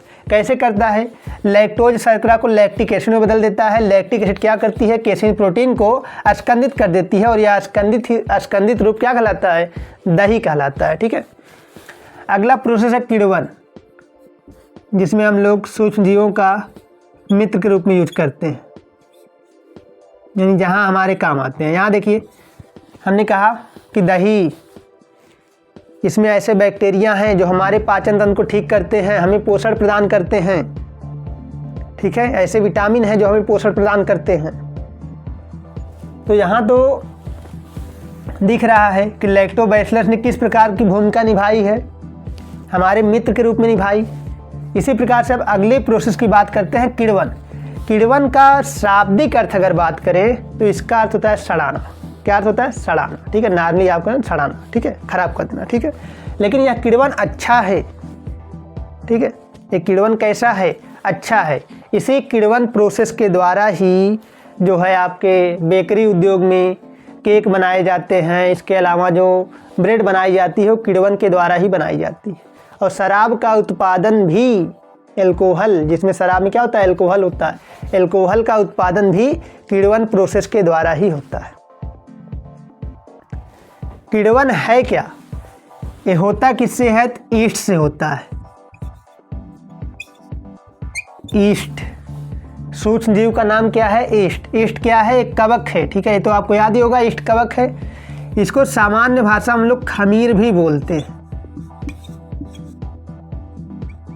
इसके और भी नाम हैं, बेकर ईस्ट, ब्रीवर्स ईस्ट, ऐसे इसके नाम हैं। बेकर ईस्ट इसलिए कहा जाता है क्योंकि बेकरी उद्योग में काम आता है। बीवर्स ईस्ट क्योंकि बीवर्स बनाने में काम आता है, एल्कोहल बनाने में काम आता है। ठीक है, तो इसके कई सारे नाम हैं ईस्ट।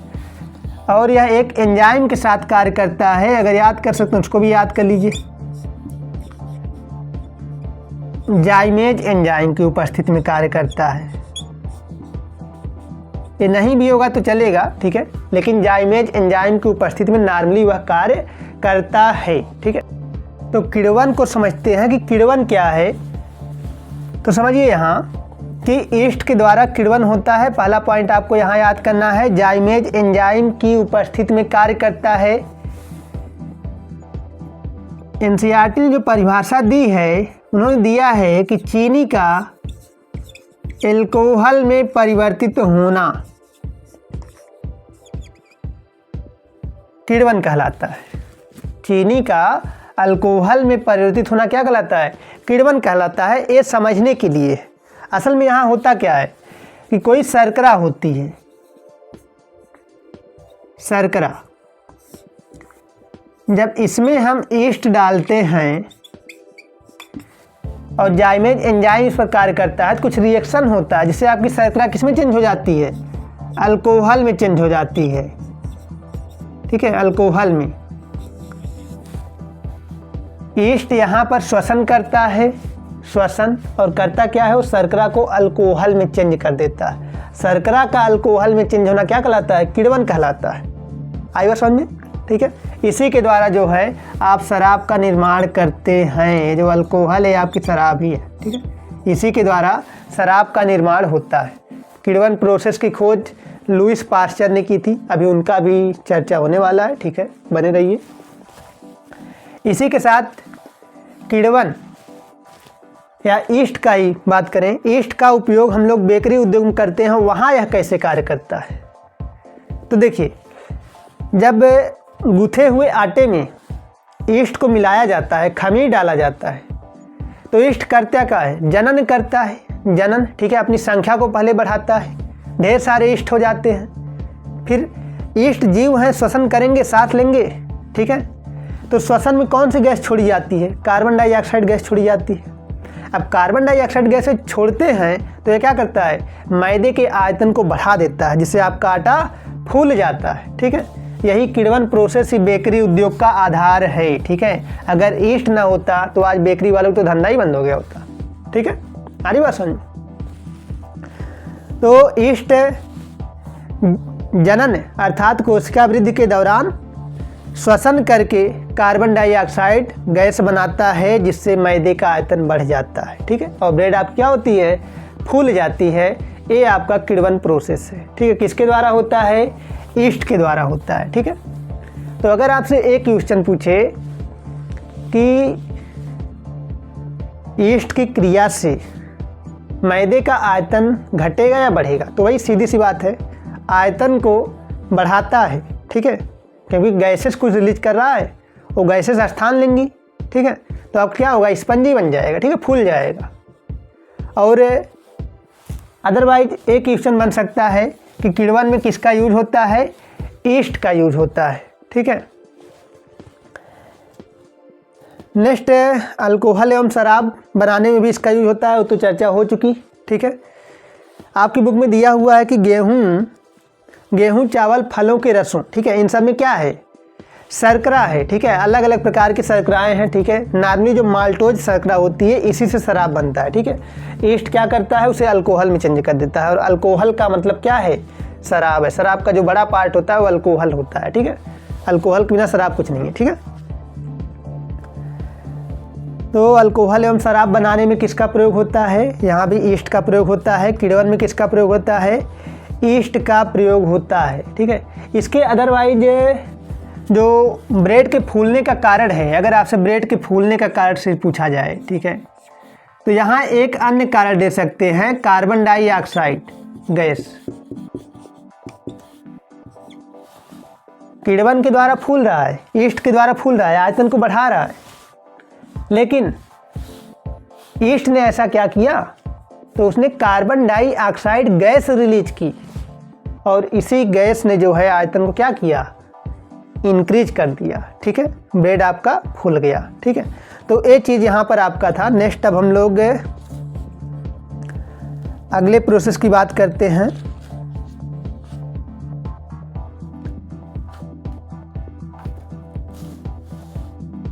कार्बनिक अपशिष्टों के अपघटन की। ठीक है, तो इसके बारे में तो ऑलरेडी बात हो चुकी है कि सूक्ष्मजीव, जीवाणु, कवक जो होते हैं, एक कार्बनिक अपशिष्ट यानी कि पादप अपशिष्ट, जंतु अपशिष्ट का क्या करते हैं? अपघटन करते हैं। और इस अपघटन में जो हानिकारक पदार्थ होते हैं उन्हें नष्ट कर देते हैं, और जो लाभदायक पदार्थ है उन्हें मिट्टी में निर्मुक्त कर देते हैं। ठीक है, जैसे कि ह्यूमस हो गया, इसे क्या करते हैं, मिट्टी में छोड़ देते हैं, तो पादप इसको पुनः एब्जॉर्ब कर सकते हैं। तो आपको समझ में आ रहा है, सूक्ष्मजीव जो है कार्बनिक अपशिष्टों का अपघटन करते हैं, और इस अपघटन के फलस्वरूप हमारा पर्यावरण क्या होता है, शुद्ध हो जाता है। नहीं तो आप सोचो कि अगर मान लीजिए जैसे कि कोई आपके आसपास कोई जानवर मर जाता है, ठीक है, तो जब अपघटन हो रहा होता है, ठीक है, या कहें कि अपघटन ना हो, तो उसकी बॉडी से दुर्गंध आएगी और उस रोग फैलेंगे। यहाँ पर सूक्ष्मजीव क्या करते हैं, उसे जल्दी जल्दी क्या करते हैं, अपघटित कर देते हैं। जो उसके अंदर पोषक तत्व थे उसे मिट्टी में निर्मुक्त कर दिया, और जो हानिकारक पदार्थ थे उसे एब्जॉर्ब कर लिया। इससे क्या होता है, हमारा पर्यावरण शुद्ध हो जाता है। कोई जानवर मर गया, कुछ दिन बाद कहाँ चला जाता है, गायब, नहीं दिखाई दे रहा है, क्योंकि उसका अपघटन हो गया। ठीक है, इसके अलावा कुछ अन्य चर्चा की गई है कि प्लास्टिक की बोतल, कांच की बोतल जैसे पदार्थों का अपघटन नहीं होता, धातुओं का अपघटन नहीं होता, जैविक अपघटन नहीं होता है, जीवाणु इनका अपघटन नहीं कर सकते हैं। ठीक है, आई बात समझ में। प्लास्टिक, कांच की बोतल का सूक्ष्मजीवों द्वारा अपघटन नहीं हो सकता। ठीक है, सिर्फ जो है कार्बनिक अपशिष्ट का अपघटन होता है, और इस प्रकार से हमारा पर्यावरण क्या होगा, शुद्ध हो जाएगा। तो जीवाणु एवं कवक ऐसे जो सूक्ष्मजीव हैं, ये क्या करते हैं, आपके पर्यावरण को शुद्ध बनाने में भी अपना योगदान देते हैं। ठीक है, नेक्स्ट अब हम लोग प्रतिजैविक के बारे में बात करने वाले हैं। उससे पहले 1 मिनट इसको रिमूव कर लिया जाए, उसके बाद नेक्स्ट कंटिन्यू करते हैं। ठीक है, तो अगला प्रोसेस हम लोग प्रतिजैविक समझने वाले हैं, एंटीबायोटिक। पहले हम यह समझेंगे कि प्रतिजैविक होती क्या है।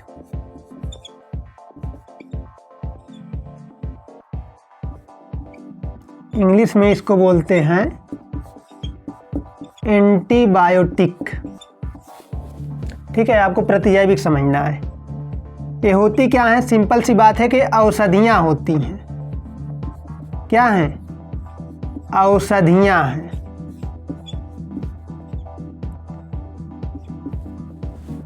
अब आपको ध्यान देना है कि हमारे अंदर जीवाणु, विषाणु, कवक आदि से रोग भी होते हैं, तो प्रतिजैविक दवाएं इसके लिए बनाई गई। ठीक है, यह मुख्य रूप से जीवाणु के द्वारा होने वाले रोगों पर कार्य करती है। ठीक है, यानी जो बैक्टीरिया से हमें रोग होते हैं उस पर कार्य करती है। ये ऐसी औषधियाँ होती हैं जो सूक्ष्मजीवों द्वारा बनाई जाती हैं। पहला पॉइंट, बनती किससे, सूक्ष्मजीवों द्वारा बनती हैं। ठीक है, और ये करती क्या है, अन्य हानिकारक सूक्ष्मजीवों को मारने का कार्य करती हैं, उनकी वृद्धि को रोक सकती हैं अथवा उन्हें मार सकती हैं।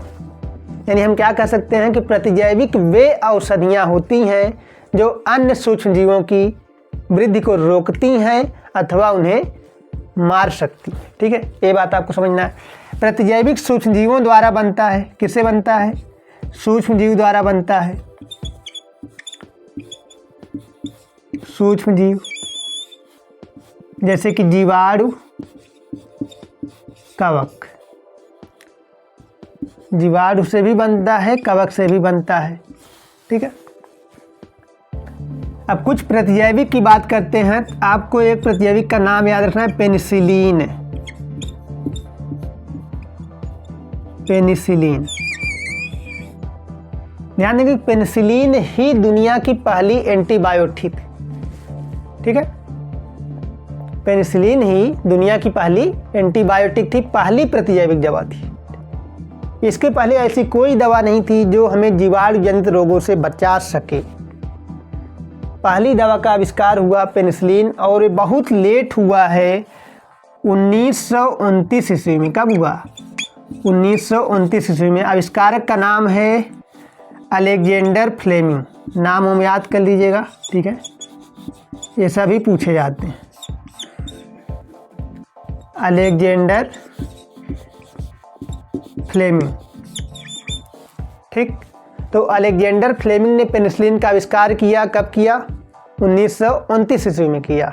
ठीक है, पेनिसिलिन दुनिया की पहली प्रतिजैविक दवा थी, पहली प्रतिजैविक दवा।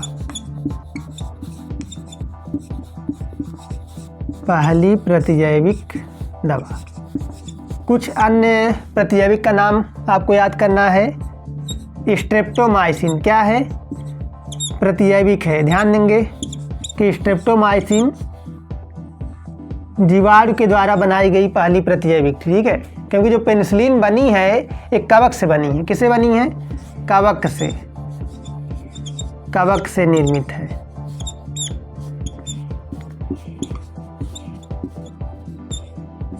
आपको जानकर आश्चर्य होगा कि प्रतिजैविक की जो खोज हुई थी वह दुर्घटनावश हुई थी, ठीक है। कभी कभी होता है ना कि आप कोई छोटी सी चीज़ ढूंढने निकलते हो और बड़ा सा खजाना हाथ लग जाए, वही हाल हुआ था, ठीक है।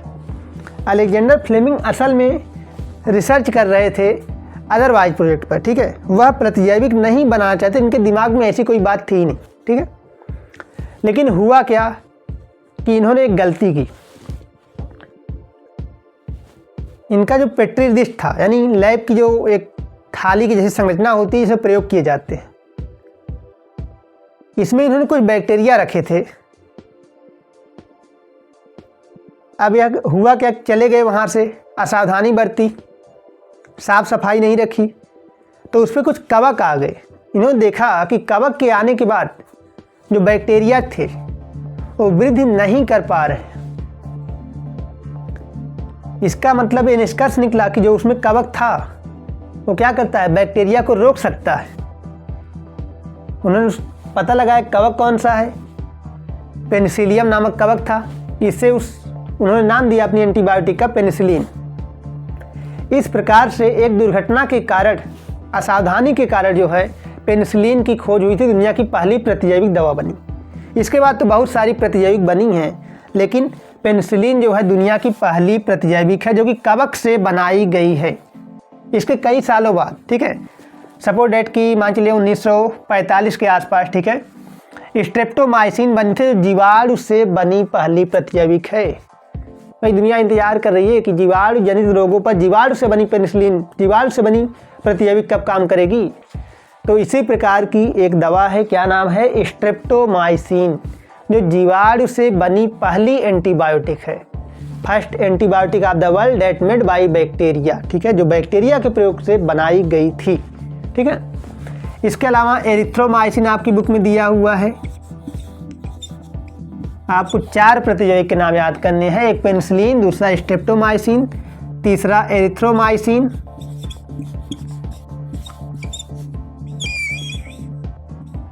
और चौथा है टेट्रासाइक्लिन। पहचानने के लिए आ सकता है कि सब क्या है। टेट्रासाइक्लिन क्या है, एंटीबायोटिक है, एंटीबॉडी है, प्रतिरक्षी है, प्रतिजैविक है, तो क्या हो जाएगी, प्रतिजैविक यानी कि एंटीबायोटिक, ठीक है। Tetracycline, erythromycin, streptomycin, penicillin. प्रतिजैविक होती क्या हैं, ये वे औषधियाँ होती हैं जो सूक्ष्मजीवों के प्रयोग से बनाई जाती हैं तथा अन्य सूक्ष्मजीवों की वृद्धि को रोकती हैं अथवा उन्हें मार सकती हैं, ठीक है। इतना सा पॉइंट आपको ध्यान देना है, ठीक है। एक अन्य पॉइंट है कि सूक्ष्म जैविक, ठीक है, सूक्ष्म जीव, अच्छा प्रतिजैविक कह रहे हैं कि प्रतिजैविक औषधियाँ सर्दी, जुकाम तथा फ्लू में बेअसर साबित होती हैं। क्या कहा जा रहा है, सर्दी, जुकाम और फ्लू में जो है एंटीबायोटिक कार्य नहीं करती। क्यों नहीं कार्य करती, अभी आपको बताया गया। एंटीबायोटिक मेनली जीवाणु जनित रोगों पर काम करती है, एंटीबैक्टीरियल है, बैक्टीरिया को मारने का कार्य करती है। लेकिन जो सर्दी, जुकाम और फ्लू हैं ये बैक्टीरिया से तो होते ही नहीं हैं, ये तो विषाणु से होते हैं। कैसे रोग हैं, वायरल हैं। वायरल का मतलब आप फेमस नहीं है, वायरल का मतलब विषाणु जनित रोग है, ठीक है। जैसे आप सुनते हैं वायरल हो गया मतलब बहुत फेमस हो जाना, ठीक है। यहाँ फेमस होना नहीं है, ठीक है, फेमस होने वाला रोग, ठीक है।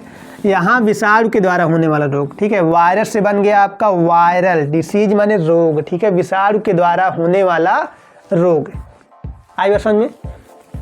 तो प्रतिजैविक आपको समझ में आया, ठीक है। नेक्स्ट आगे बढ़े, ठीक है। तो सर्दी जुकाम और फ्लू में प्रतिजैविक औषधियाँ काम नहीं करती हैं। क्यों नहीं काम करती हैं? क्योंकि ये रोग विषाणुओं के द्वारा होते हैं। ठीक है, नेक्स्ट है नाइट्रोजन स्थिरीकरण। ठीक है, एक अन्य प्रोसेस है नाइट्रोजन स्थिरीकरण। तो चलिए इसको मिटा देते हैं, उसके बाद नेक्स्ट कंटिन्यू करते हैं।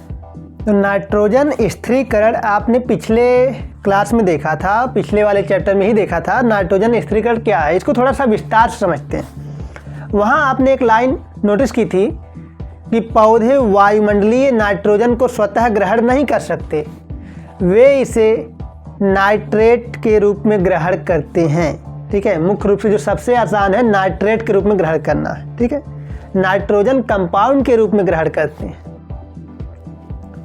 सबसे आसान है नाइट्रेट के रूप में ग्रहण करना। इसके अलावा नाइट्राइट और अमोनिया के रूप में ग्रहण कर सकते हैं। आ रही बात समझ में? अब बात आती है कि इस नाइट्रोजन को नाइट्रेट में बदला कैसे जाए। तो यही प्रोसेस आपका क्या है, नाइट्रोजन स्थिरीकरण है। यानी क्या कह सकते हैं, नाइट्रोजन का नाइट्रोजन यौगिक में बदलना क्या कहलाता है, नाइट्रोजन स्थिरीकरण कहलाता है। अब देखिए, नाइट्रोजन स्थिरीकरण 3 तरीके से हो सकता है। नाइट्रोजन स्थिरीकरण कितने तरीके से हो सकता है, 3 तरीके से।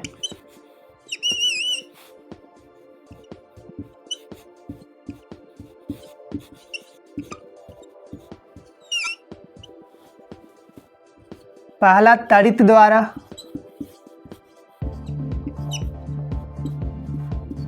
जब आसमान में बिजली कड़कती है तो ऐसे समय में होता क्या है, कुछ नाइट्रोजन यौगिक में बदल जाती है, यानी अमोनिया में बदल जाती है। ठीक है, तो कभी कभार तो त्वरित के द्वारा नाइट्रोजन स्थिरीकरण हो जाता है। ठीक है, इसके अलावा जो आपको अभी यहाँ पढ़ना है मित्रवत सूक्ष्मजीव में जीवाणु, एक जीवाणु का नाम आपने पढ़ा है राइजोबियम।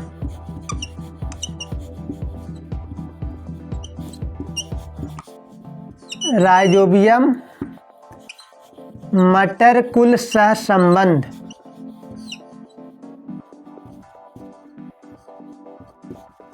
राइजोबियम मटर कुल सहसंबंध। ठीक है, इसमें आपने क्या पढ़ा था, मटर कुल के पौधों की जड़ों में, ठीक है, जिसको इंग्लिश में बोलते हैं लेग्यूमिनेसी फैमिली। ठीक है, एक फैमिली का नाम है लेग्यूमिनेसी, जिसमें दाल वाली फसलें आती हैं। इनकी जड़ों में एक बैक्टीरिया पाया जाता है जिसका नाम है राइजोबियम, जो जड़ में गांठें होती हैं। ठीक है, जैसे मिट्टी है, ठीक है, इसकी जो जड़ें हैं, इसकी जो जड़ें हैं इसमें गांठें होती हैं। क्या होती हैं, गांठें होती हैं। इसको बोलते हैं जड़ ग्रंथिका। जड़ ग्रंथिका, इस जड़ ग्रंथिका में क्या है, राइजोबियम बैक्टीरिया है। राइजोबियम बैक्टीरिया है।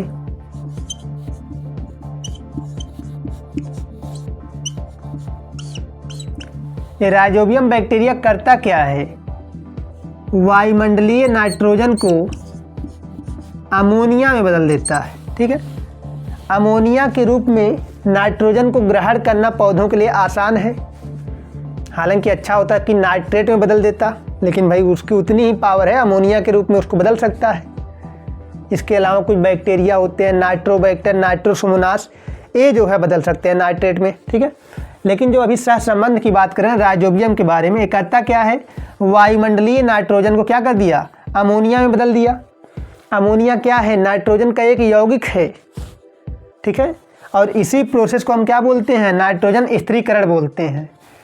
एक अन्य नाम आता है नील हरित शैवाल। नील हरित शैवाल,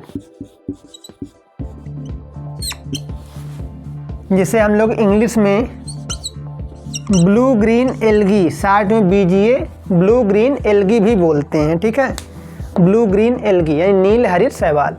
हालांकि इसका नया नाम जो है वो साइनोबैक्टीरिया है। अब यह बैक्टीरिया की फैमिली में आता है, न कि शैवाल की फैमिली। ठीक है, पहले जो है शैवाल में आता था। ठीक है, नील हरित शैवाल, इसमें क्या है, इसमें हेटेरोसिस्ट कोशिकाएं हैं। हेटेरोसिस्ट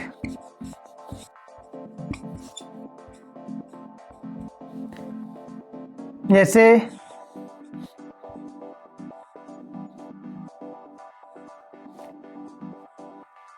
ये मान लीजिए क्या है, एक शैवाल जिसका नाम है नील हरित शैवाल। इसमें कुछ स्पेशल चैम्बर पाए जाते हैं जिसे क्या कहा जाता है, हेटेरोसिस्ट कहा जाता है, हेटेरोसिस्ट। इस हेटेरोसिस्ट में होता क्या है, नाइट्रोजन का स्थिरीकरण होता है, नाइट्रोजन का स्थिरीकरण। हेटेरोसिस्ट नील हरित शैवाल की विशेषता है, ये पॉइंट आपको ध्यान रखना है, ठीक है। नाइट्रोजन का क्या होता है, स्थिरीकरण होता है।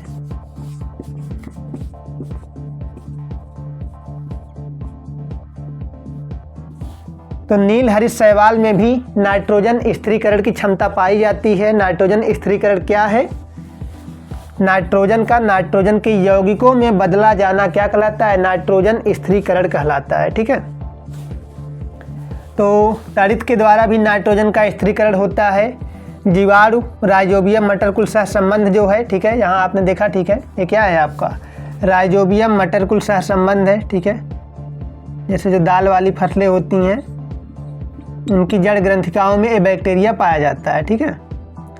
और करता क्या है, नाइट्रोजन का स्थिरीकरण करता है। इसीलिए कहा जाता है फसल चक्रीकरण, यानी गेहूँ धान उगाने के बाद अब क्या उगाना है, एक फसल गैप रख करके वहाँ क्या उगाना है, अरहर की फसल बो देनी है, ठीक है, यानी मटरकुल वाली, ठीक है। तो इससे क्या होगा आपका, उसमें नाइट्रेट की मात्रा बढ़ जाएगी, अमोनिया की मात्रा बढ़ जाएगी, नाइट्राइट की मात्रा बढ़ जाएगी, ठीक है।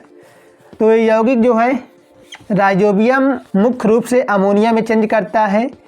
इसके अलावा ये नाइट्रेट के रूप में चेंज कर सकता है, ठीक है, नाइट्राइट में चेंज कर सकता है। सबसे आसान जो ग्रहण करना होता है वो नाइट्रेट होता है, इसको पौधे बहुत आसानी से ग्रहण कर सकते हैं, ठीक है। इसलिए जो आपके उर्वरक आते हैं जैसे अमोनियम नाइट्रेट, तो उसमें अमोनिया भी है लेकिन नाइट्रेट सीधा उनको मिल रहा है, नाइट्रेट पहले ले लेते हैं, अमोनिया थोड़ा लेने में कठिनाई होगी, ठीक है। तो नाइट्रेट को आसानी से ग्रहण कर सकते हैं, ये पॉइंट आप ध्यान रखें, ठीक है। NO3- नाइट्रेट है, NO2- आपका नाइट्राइट है, ठीक है। और राइजोबियम क्या करता है, अमोनिया में चेंज कर सकता है, ठीक है। ये जो है आपके कुछ और बैक्टीरिया हैं, नाइट्रोबैक्टर, नाइट्रोसोमनास, ये आपके नाइट्राइट और नाइट्रेट में भी चेंज कर सकते हैं। आई बात समझ में। इसके अलावा आपको एक पॉइंट ध्यान देना है कि पौधे इस नाइट्रोजन की यौगिक को ग्रहण कैसे करते हैं, जड़ों के द्वारा ग्रहण करते हैं, ये बात आपको समझना है, ठीक है। जड़ों के द्वारा वो क्या करते हैं, नाइट्रोजन यौगिक को ग्रहण करते हैं। इसीलिए तो अरहर के पौधे में जो जड़ ग्रंथिकाएँ थी, यहाँ ये नाइट्रोजन फिक्सेशन हो रहा था, पौधा आसानी से उसको ग्रहण कर सकता है, ठीक है। नेक्स्ट अब हम लोग टीका के बारे में पढ़ते हैं, वैक्सीन के बारे में, ठीक है। इसके बारे में पढ़ना है, वैक्सीन के बारे में। तो एक बार इसको रिमूव कर दिया जाए, उसके बाद कंटिन्यू करते हैं, ठीक है। देखिए आगे आप पढ़ेंगे प्रतिरक्षा तंत्र के बारे में, ठीक है। यानी हमारे शरीर में एक अद्भुत क्षमता होती है रोगों से लड़ने की क्षमता, कि अगर हमें कोई रोग होता है तो हम बिना दवा के भी ठीक हो सकते हैं, ठीक है। हालांकि वो रोग ज़्यादा तगड़ा नहीं होना चाहिए कि दवा लेनी ही पड़े, ठीक है ना। जैसे सर्दी हुआ तो सर्दी का कोई इलाज है नहीं, दवा लेने का भी कोई मतलब नहीं निकलता है वहाँ, ठीक है। बस वो थोड़ा सा राहत देती है, आप ठीक हो जाते हैं। ऐसा क्यों होता है, आप ठीक कैसे हो गए, क्योंकि आपके शरीर की क्षमता है रोगों से लड़ने की क्षमता। तो रोगों से लड़ने की क्षमता कही जाती है प्रतिरक्षा, क्योंकि हमारे शरीर के पास कुछ प्रोटीन हैं जो प्रतिरक्षी का कार्य करती हैं, ये रोगों से लड़ने का कार्य करती हैं। अरे बस समझिए, हमारा शरीर कुछ प्रोटीन बनाता है जो रोगों से लड़ने का कार्य करती हैं। हमारे शरीर में एक अन्य अद्भुत क्षमता होती है, या कहें प्रतिरक्षा तंत्र की विशेषता है स्मृति। प्रतिरक्षा तंत्र, अभी आप क्या पढ़ रहे हो, प्रतिरक्षा तंत्र।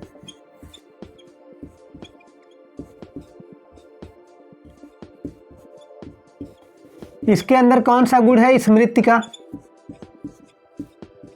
स्मृति। और इसी स्मृति के गुण पर आपकी वैक्सीन बनाई जाती है, या कहें वैक्सीन कार्य करती है। स्मृति का क्या मतलब है, अपने और पराये में भेद करना, पहला पॉइंट, ठीक है, कि अपने और पराये में भेद करना।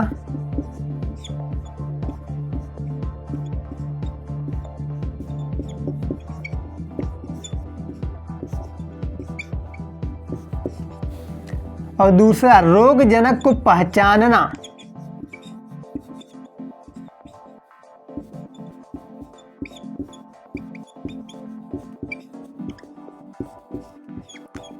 तो हमारा प्रतिरक्षा तंत्र अपने और पराये में भेद कर सकता है, कौन हमारे शरीर का भाग है और कौन किसी बाहरी का भाग है। ठीक है, इसके अलावा वह रोगजनक को पहचानता है और उसके मैकेनिज्म को समझता है कि जैसे एक बार रोग का संक्रमण हुआ था, हमारे प्रतिरक्षा तंत्र ने उसको ठीक कर दिया।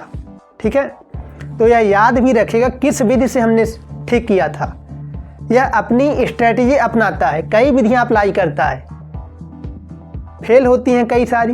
मान लीजिए 10 विधि फेल होने के बाद 11वीं सक्सेसफुल हो गई, कि जब 11वीं विधि लगाया हमारे प्रतिरक्षा तंत्र ने, इम्यून सिस्टम ने, तो रोगजनक मारा गया।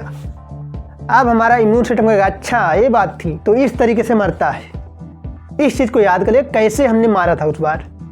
ठीक है, इसी चीज़ को याद रखें। कोई भी हमें रोग होता है हमारे पास बस समय होना चाहिए, हमारा बॉडी उसको खुद जो है ठीक कर देगा, क्योंकि बॉडी लगातार कोशिश करता है कि कैसे ठीक किया जाए, कैसे ठीक किया जाए। ठीक है, आप देखते होंगे कि जिसको सर्दी एक बार हो जाती है, सबसे पहली सर्दी सबसे ज़्यादा खतरनाक होती है। ठीक है, फिर सर्दी एक बार ठीक हो गया तो उसके बाद ज़्यादा परेशान नहीं कर पाता है, क्योंकि हमारे इम्यून सिस्टम को पता है कि कैसे उसको ख़त्म करना है। तो नॉर्मली 14 दिन 15 दिन में जो है हमारी सर्दी ठीक हो जाती है। ठीक है, ये किसका गुण है? हमारे प्रतिरक्षा तंत्र का गुण है। और इसी स्मृति के गुण का फ़ायदा उठा के हमारे वैज्ञानिक क्या बनाते हैं? टीका बनाते हैं। ठीक है, वैक्सीन, जिसे हिंदी में टीका बोलते हैं। वैक्सीन कुछ नहीं है, इसमें मृत या निष्क्रिय रोगजनक ही हैं। यानी अब आप कहेंगे हमको रोगजनक दिया जाता है, मतलब रोग फैलाएगा हमारे बॉडी के अंदर, इसका क्या मतलब निकला? मृत या निष्क्रिय रोगजनक ही क्या होते हैं? टीका कहलाते हैं। कभी भी एक्टिव नहीं होता है, एक्टिव होगा तो भाई आपको संभलने का मौका ही नहीं देगा ना। ठीक है, तो मृत होता है, क्योंकि जब हम मृत रोगजनक को आपके बॉडी में इंटर कराएंगे तो हमारा बॉडी को बस इतना पता है, हमारे इम्यून सिस्टम को बस इतना ही मालूम है, किसी भी बाहरी को अंदर नहीं आने देना। यहाँ लिम्फोसाइट होती हैं, मारक कोशिकाएं होती हैं, उनको बस पता है, उनको कहा गया कोई भी बाहर से आए उसको अंदर मत आने देना, जैसे आए तुमने मार के बाहर निकालो, बाहर करो। ठीक है, तो ये करता क्या है? चाहे वो एक्टिव हो चाहे इनएक्टिव, उसको ही मारेगा ही मारेगा। ठीक है, जैसे ही हमने निष्क्रिय पैथोजन इंटर कराए, निष्क्रिय रोगजनक बॉडी में इंटर कराए, हमारा इम्यून सिस्टम ने अपना विधि लगाना शुरू कर दिया, कैसे इसको मारना है, पहचानना शुरू किया, क्या इसकी संरचना है। ठीक है, उसकी पूरी बॉन्डिंग को समझता है और क्या करता है? उस मृत या निष्क्रिय रोगजनक को समाप्त कर देता है। इस प्रक्रिया में 3 से 6 महीने का वक्त लगता है। ठीक है, वैक्सीन तुरंत काम नहीं करती। ठीक है, जैसे कोविड काल में आपने सुना था कुछ लोग वैक्सीन लगवाने के बाद भी जो है मतलब बच नहीं पाए। क्यों नहीं बच पाए? क्योंकि वैक्सीन आपने आज लगवाई है, वो मिनिमम 3 महीने के बाद ही काम करना शुरू करेगी, क्योंकि अभी जो आपको मृत रोगजनक दिए गए हैं, निष्क्रिय रोगजनक दिए गए हैं, इम्यून सिस्टम उसको पढ़ेगा, उसको मारेगा, फिर समझेगा कैसे मारा था। ठीक है, अब मान लीजिए आपने आज वैक्सीन लगवाई और कल आप संक्रमित हो गए, अभी वैक्सीन ने काम करना शुरू थोड़ी ना किया है। ठीक है, ऐसी स्थिति में क्या होगा? आपको संक्रमण होना तय है। ठीक है, तो यहाँ पर वैक्सीन में होता क्या है? मृत या निष्क्रिय रोगजनक होते हैं। जब हम इसको शरीर में प्रविष्ट कराते हैं, हमारे शरीर में इंजेक्ट होता है, तो हमारा इम्यून सिस्टम इसको मारने के लिए दौड़ता है। ठीक है, कि मार के बाहर कर दो इसको, ये बाहरी है, नुकसान पहुँचाएगा। ठीक है, उसको बस इतना मालूम है कोई बाहरी अंदर नहीं आना चाहिए। ठीक है, और हमने इसी का फ़ायदा उठा लिया, हमने मृत दिया कि भाई हमें कोई नुकसान भी ना हो, सारी संरचना उसकी रहे, इम्यून सिस्टम उसको समझ जाए।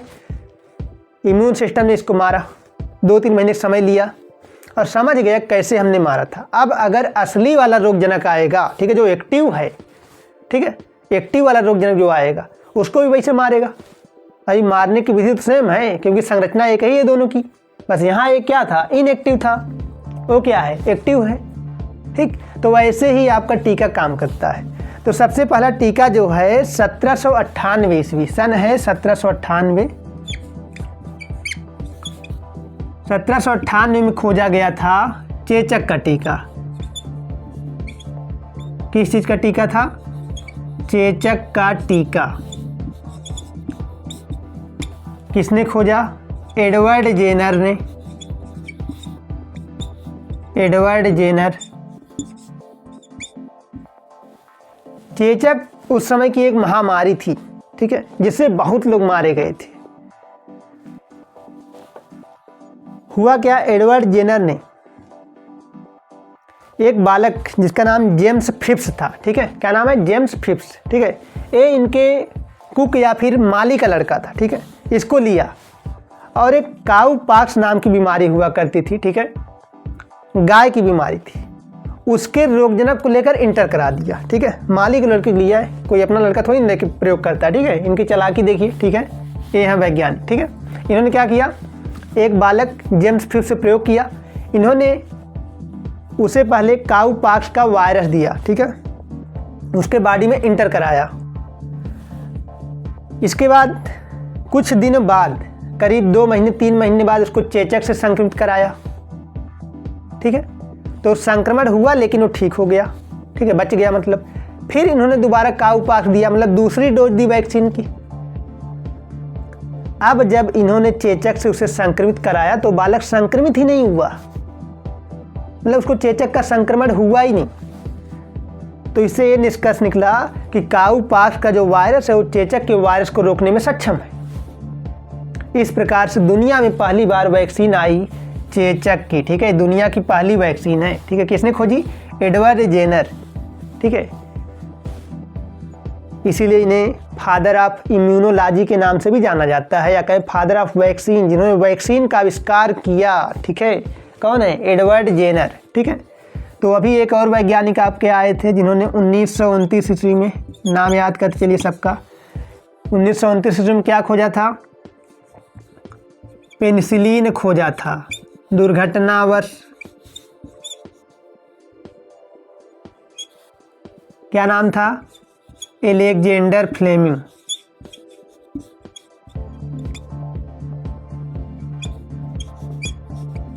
Alexander Fleming. एलेक्जेंडर फ्लेमिंग ने क्या खोजा? पेनिसिलिन खोजा, प्रतिजैविक दुनिया की पहली, ठीक है। एडवर्ड जेनर ने टीका खोजा, कौन सा? चेचक का टीका, ठीक है। कैसे खोजा हो तो आप देख ही रहे हो, दोनों लोग का देख चुके हो, ठीक है। एडवर्ड जेनर भाई ज़्यादा चालाक थे, अलेक्जेंडर फ्लेमिंग तो गलती से खोज कर दिए थे, ठीक है। इसके अलावा एक अन्य प्रोसेस आप पढ़ चुके हो, उसके बारे में चर्चा हो, किण्वन के बारे में आपने पढ़ा है, ठीक है। इसका सन है 1857। यहाँ आपके इंडिया में 1857 में प्रथम स्वतंत्रता संग्राम हो रहा था, लड़ाई की, आज़ादी की लड़ाई छिड़ी थी और दुनिया में क्या हो रहे थे? आविष्कार हो रहे थे, ठीक है। किण्वन खोजा था। यही वह व्यक्ति है जिसने दुनिया को शराबी बनाया, ठीक है। तो कहेंगे इसने शराबी बनाया, ठीक है, हमने तो देखा है फिल्मों में, रामायण में भी जो राक्षस लोग हुआ करते थे वो मदिरा का सेवन करते थे। हाँ, मदिरा बनती थी, लेकिन जो उसका कारण बताया मदिरा कैसे बनती है, जो मतलब एक साइंटिफिकल रीजन दिया, वो किसने दिया? लुईस पास्चर ने दिया, ठीक है। इन्होंने एक और चीज़ खोजा हुआ है, पाश्चुरीकरण, ठीक है। इसको हम लोग आगे थोड़ा पढ़ेंगे अभी। पाश्चुरीकरण दूध को संरक्षित करने की विधि है, दूध को खराब होने से बचाने की विधि है। किसने खोजा है? Lewis pasture. इन्होंने क्या खोजा है? किण्वन और पाश्चुरीकरण की खोज की है, ठीक है। दुनिया को शराबी बना दिया, यानी शराब बनाने का प्रोसेस खोजा, ठीक है। इसके अलावा एक और वैज्ञानिक का नाम आपको याद करना है, रॉबर्ट कोच के बारे में, जिन्होंने एंथ्रेक्स रोग के जीवाणु की खोज की थी। इन्होंने सन है इनका 1876। ये मैच करने के लिए आ जाता है कि किसने क्या खोजा है, सन भी आ सकता है, सन भी याद करेंगे, ठीक है। क्या खोजा है इन्होंने? एंथ्रेक्स रोग के जीवाणु की खोज की है। एंथ्रेक्स एक रोग है जिसको हम लोग रोग में पढ़ेंगे, यानी हानिकारक वाले में। एंथ्रेक्स रोग के जीवाणु की खोज की है। वैज्ञानिक का नाम है रॉबर्ट कोच। तो टोटल इस लेसन में ये 4 वैज्ञानिक हैं। द मोस्ट इम्पॉर्टेंट, आपको इनके कार्य और सन याद करने हैं, किस सन में किसने क्या किया। सबसे पहले टॉपर कौन है इसमें? एडवर्ड जेनर साहब है। इन्होंने 1798 में ही चेचक का टीका वैक्सीन ला दी दुनिया में, ठीक है। इसके बाद 1857 में किडवन पाश्चरीकरण लुई पाश्चर, फिर जाकर 1876 में एंथ्रेक्स के जीवाणु की खोज हो गई रॉबर्ट कोच के द्वारा, और सबसे लास्ट में जो पिछड़ गए हमारे अलेक्जेंडर फ्लेमिंग, पेनिसिलिन की खोज करने में क्या हो गए? पीछे हो गए, ठीक है। बहुत लेट कर दिया इन्होंने, ठीक है। 1929 हालांकि किया, यही बड़ी बात है, ठीक है। तो वैक्सीन आपको समझ में आया। वैक्सीन क्या होता है? मृत या निष्क्रिय रोगजनक होते हैं। इन्हें जब शरीर में प्रविष्ट कराया जाता है तो शरीर इन्हें मारने के लिए प्रतिरक्षी बनाता है, ठीक है। इनके मैकेनिज्म को समझता है कि कैसे कार्य करते हैं, ठीक है। फिर जब असली रोगजनक आता है तो उसी मैकेनिज्म से उसको मारता है। तो इससे हमें क्या होता है? संक्रमण होने का पता ही नहीं चलता, ठीक है। मतलब जैसे आया तुरंत क्या किया? मार के बाहर कर दिया, ठीक है। बाहर जाओ, अंदर नहीं आना है, ठीक है। ये होती है वैक्सीन की क्रियाविधि, ठीक है।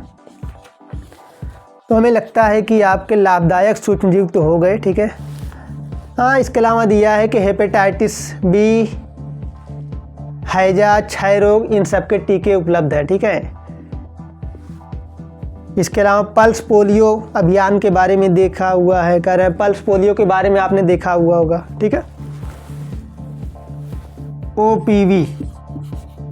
ओपीवी ये जो है आपका पोलियो का टीका है। सबसे पहले जो है पोलियो, सबसे पहले जो है जॉन साल्क ने पोलियो के टीके खोज की थी, ठीक है। लेकिन जो ओपीवी है इसको रॉबर्ट साबिन ने खोजा था, ठीक है। जो आजकल इसका टीकाकरण होता है, हालांकि भारत 2014 में ही पोलियो मुक्त घोषित हो चुका है, ठीक है। पोलियो का उन्मूलन हो गया है, हालांकि अभी भी आप देखते हैं पोलियो का टीकाकरण होता है, ठीक है। इसमें क्या होता है? आपको 2 बूंद पिलाई जाती है, ठीक है। नारा दिया गया है 2 बूंद जिंदगी के, ठीक है।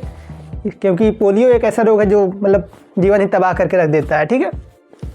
तो ये आपकी पोलियो की वैक्सीन है ओपीवी, ठीक है। इसके अलावा बीसीजी ये है आपकी टीबी की, ठीक है, यानी क्षय रोग की। टीबी को हिंदी में क्या बोलते हैं? क्षय रोग बोलते हैं, ठीक है। तो ये आपकी वैक्सीन थी, इतना दिया हुआ है, ठीक है। एक बार देख लिया जाए, कुछ छूटा तो नहीं है।